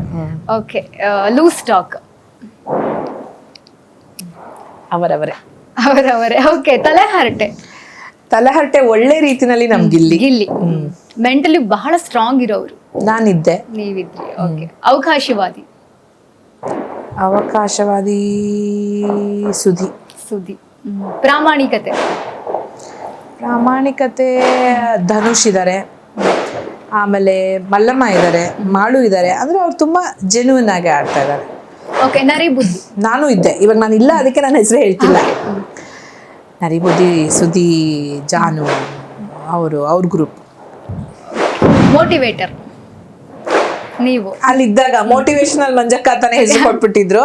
ಬಟ್ ಇವಾಗ ಹೊರಗಡೆ ಬಂದಿರೋದ್ರಿಂದ ಅಲ್ಲಿ ಆ ಥರ ಮೋಟಿವೇಶನ್ ಯಾರು ತುಂಬ್ತಿದ್ದಾರೆ ಗೊತ್ತಿಲ್ಲ. ಸಿಂಪತಿ ಕಾರ್ಡ್ ಅದೇ ಸತೀಶ್. ಸತೀಶ್. ಮುಖವಾಡ. ಮುಖವಾಡ ಅದೇ ಗ್ರೂಪ್. ಓಕೆ. ಅಟೆನ್ಷನ್ ಸೀಕ್ ಮಾಡೋದು. ಒಂದ್ ರೀತಿನಲ್ಲಿ ಗಿಲ್ಲಿ. ಸೀಕ್ ಮಾಡಲ್ಲ, ಅಟೆನ್ಷನ್ ಪಡ್ಕೊಂಡ್ಬಿಡ್ತಾರೆ ಅವರು. ಸೀಕ್ ಮಾಡಲ್ಲ, ಅಟೆನ್ಷನ್ ಸೀಕ್ ಮಾಡೋದು ಎಲ್ಲ ಆ ಥರ ನೆಗೆಟಿವ್ ಎಲ್ಲ ಏನು ಬರುತ್ತೆ ಗೊತ್ತಾ, ಅದೆಲ್ಲ ಆ ಕಡೆಗೇನೆ ಕಾಣುತ್ತೆ, ಈ ಕಡೆ ಎಲ್ಲೂ ಕಾಣಿಸಿಲ್ಲ. ಯಾಕಂದ್ರೆ ಆ ಥರ ಜೋರ ಕಿರ್ಚಿ ಅಟೆನ್ಷನ್ ಕೊಡಿ ಅಂತ ಈ ಕಡೆ ಯಾರೂ ಹೇಳಿಲ್ಲ. ಓಕೆ. ಪಾಪ. ಚಂದ್ರಣ್ಣ ಪಾಪ. ಓಕೆ ಮ್ಯಾಮ್, ಎಷ್ಟು ಶಾಪಿಂಗ್ ಮಾಡಿದ್ರಿ ಬಿಗ್ ಬಾಸ್ಗಂತ? ನಾನು ಕಡಿಮೆನೆ, 2.5-3 ಲಕ್ಷದ ಒಳಗಡೆ. ಬರೀ ಬಟ್ಟೆ ಅಲ್ಲ, ಬಟ್ಟೆಯಿಂದ ಹಿಡಿದು ಬೇಸಿಕ್ ನೆಸೆಸಿಟೀಸ್ ಇಂದ ಹಿಡಿದು ಚಪ್ಪಲಿ, ಮೇಕಪ್ ಎಲ್ಲ ಸೇರಿ ಅಷ್ಟರೊಳಗಡೆ. ಇವಾಗ ಇವತ್ತಿನ ಪ್ರೋಮೋ ನೋಡಿದ್ರಾ? ರಘು ಅವರು ಎಂಟ್ರಿ ಆಗಿದ್ದಾರೆ. ಇವತ್ತಿಂದನಾದ್ರೂ ಸ್ಪರ್ಧಿಗಳೆಲ್ಲ ಬದಲಾಗಬಹುದು ಅಂತ ನಿಮಗೆ ಅನ್ಸುತ್ತಾ?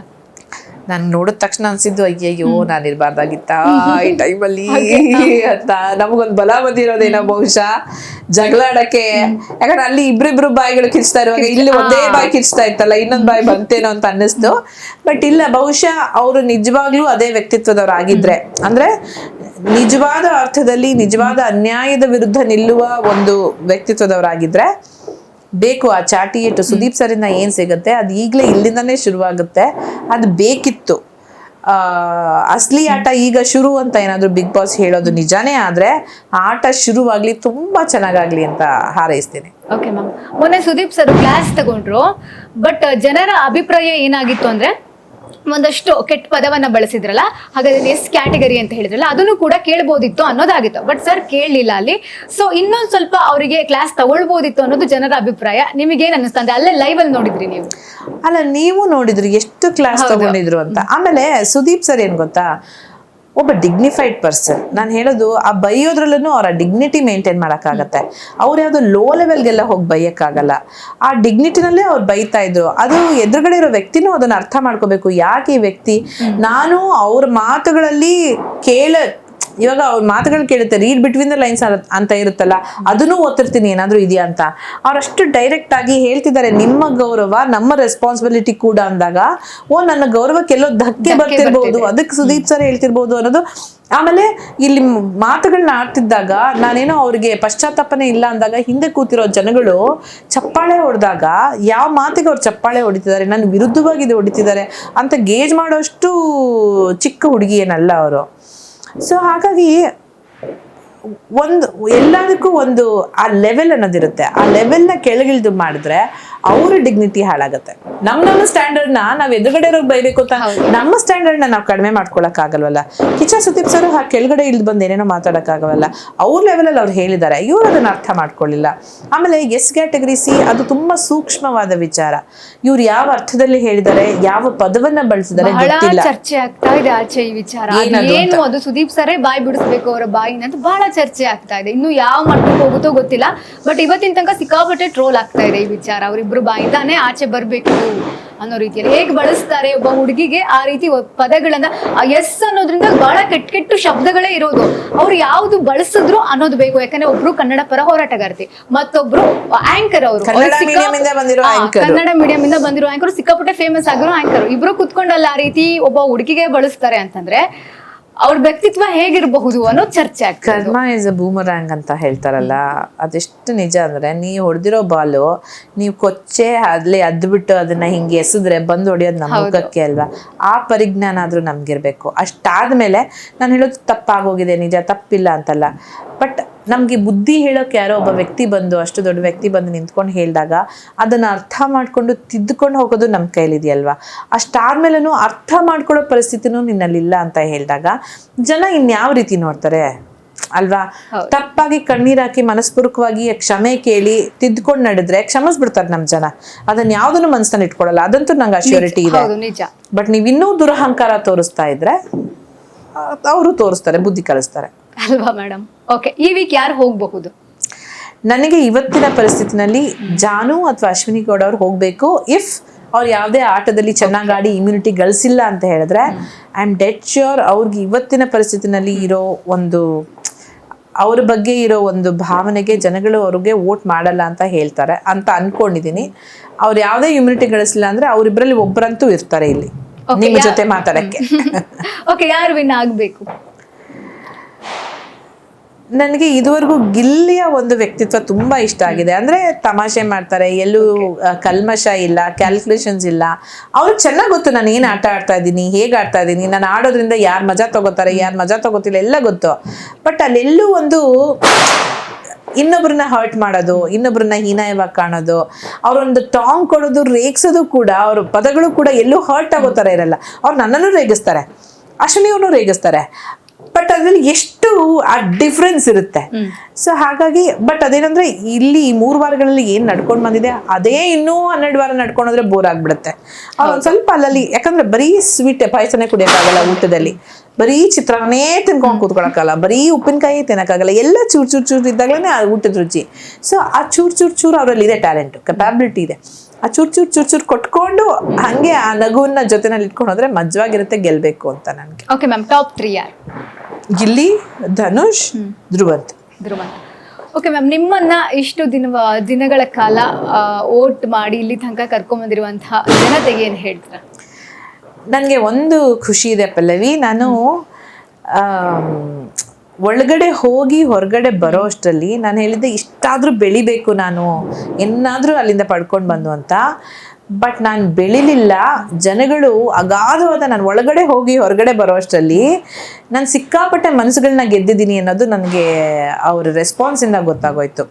ನಾನು ನಿಜವಾಗ್ಲೂ ಮನಸ್ಫೂರ್ತಿಯಾಗಿ ಹೇಳ್ತೀನಿ, ಅದೇ ನನ್ನ ಗೆಲುವು. ಯಾಕೆ ಗೊತ್ತಾ, ಟ್ರೋಫಿ ಬೇರೆ, ಅದರಿಂದ ಬರೋ ಕ್ಯಾಶ್ ಪ್ರೈಸ್ ಬೇರೆ, ಬಟ್ ಈ ಜನಗಳ ಪ್ರೀತಿ ಇದೆಯಲ್ಲ ಅದನ್ನ ಅಷ್ಟು ಸುಲಭವಾಗಿ ಗಳಿಸಕ್ಕಾಗಲ್ಲ ಎಷ್ಟೇ ಕಷ್ಟಪಟ್ಟರು. ಮಂಜು ಭಾಷಣಿಯಾಗೆ ಇಷ್ಟಪಟ್ಟು ಇಷ್ಟು ಅಪಾರವಾದ ಪ್ರೀತಿ ಕೊಟ್ಟಿದ್ದಾರಲ್ಲ, ಅದಕ್ಕೆ ನಾನು ಯಾವಾಗಲೂ ಚಿರಋಣಿಯಾಗಿರ್ತೀನಿ. ಓಕೆ ಮ್ಯಾಮ್, ನೆಕ್ಸ್ಟ್ ನಿಮ್ಮನ್ನ ಎಲ್ಲಿ, ಯಾವಾಗ, ಯಾವ ರೀತಿಯಲ್ಲಿ ನೋಡಬಹುದು ಜನರು?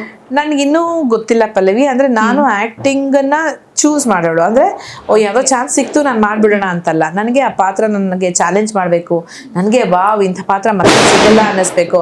ಆ ಥರ ಸಿಕ್ಕಾಗಷ್ಟೇ ಅಂಥ ಒಂದು ಪಾತ್ರ, ಅದು ಸಿನಿಮಾ ಆಗಿರಲಿ ಸೀರಿಯಲ್ ಆಗಿರಲಿ ಒಪ್ಕೊಳ್ತೀನಿ. ಅಂಥ ಪಾತ್ರ ಸಿಗೋವರೆಗೂ ಕಾಯ್ತೀನಿ, ಸಿಕ್ಕಾಗ ಖಂಡಿತ ನೀವು ನೋಡ್ತೀರಾ. Okay ma'am, thank you so much ಇಷ್ಟೊತ್ತು ತನಕ ನಿಮ್ಮ ಪ್ರೀಶಿಯಸ್ ಟೈಮನ್ನು ನಮಗೆ ಕೊಟ್ಟಿದ್ದಕ್ಕೆ. ಥ್ಯಾಂಕ್ ಯು ಪಲ್ಲವಿ, ನಿಮಗೂ ಅಷ್ಟೇ ನನಗೊಂದು ಅವಕಾಶ ಮಾಡಿಕೊಟ್ಟಿದ್ದೀರಾ ನನ್ನ ಒಂದು ಮನಸ್ಸಿನ ಮಾತನ್ನ ಹೇಳ್ಕೊಳಕ್ಕೆ. ಅದಕ್ಕೆ ನಿಮಗೆ, ನಿಮ್ಮ ಇಡೀ ಟೀಮ್ಗೆ, ಈ ಮಂಜು ಭಾಷಣಿ ಕಡೆಯಿಂದ, ಜೊತೆಗೆ ನನ್ನ ಪ್ರೀತಿಯ ಕನ್ನಡದ ಎಲ್ಲ ಹೃದಯಗಳಿಗೆ ದೀಪಾವಳಿ ಹಬ್ಬದ ಶುಭಾಶಯಗಳು. ಹಾಗೆ ನಾನು ಅದನ್ನೇ ಹೇಳ್ತೀನಿ, ನಮ್ಮ ಈ ಪ್ರೀತಿ, ವಿಶ್ವಾಸ, ಅಭಿಮಾನವೇ ನಮ್ಮೆಲ್ರಿಗೂ ಶ್ರೀರಕ್ಷೆ, ಆಧಾರ. ಇದು ಯಾವತ್ತೂ ಹೀಗೆ ಇರಲಿ. ಇನ್ನಷ್ಟು ಒಳ್ಳೆ ಕೆಲಸಗಳನ್ನ ಮಾಡ್ತೀನಿ, ನಿಮ್ಮ ಮುಂದೆ ಬರ್ತೀನಿ.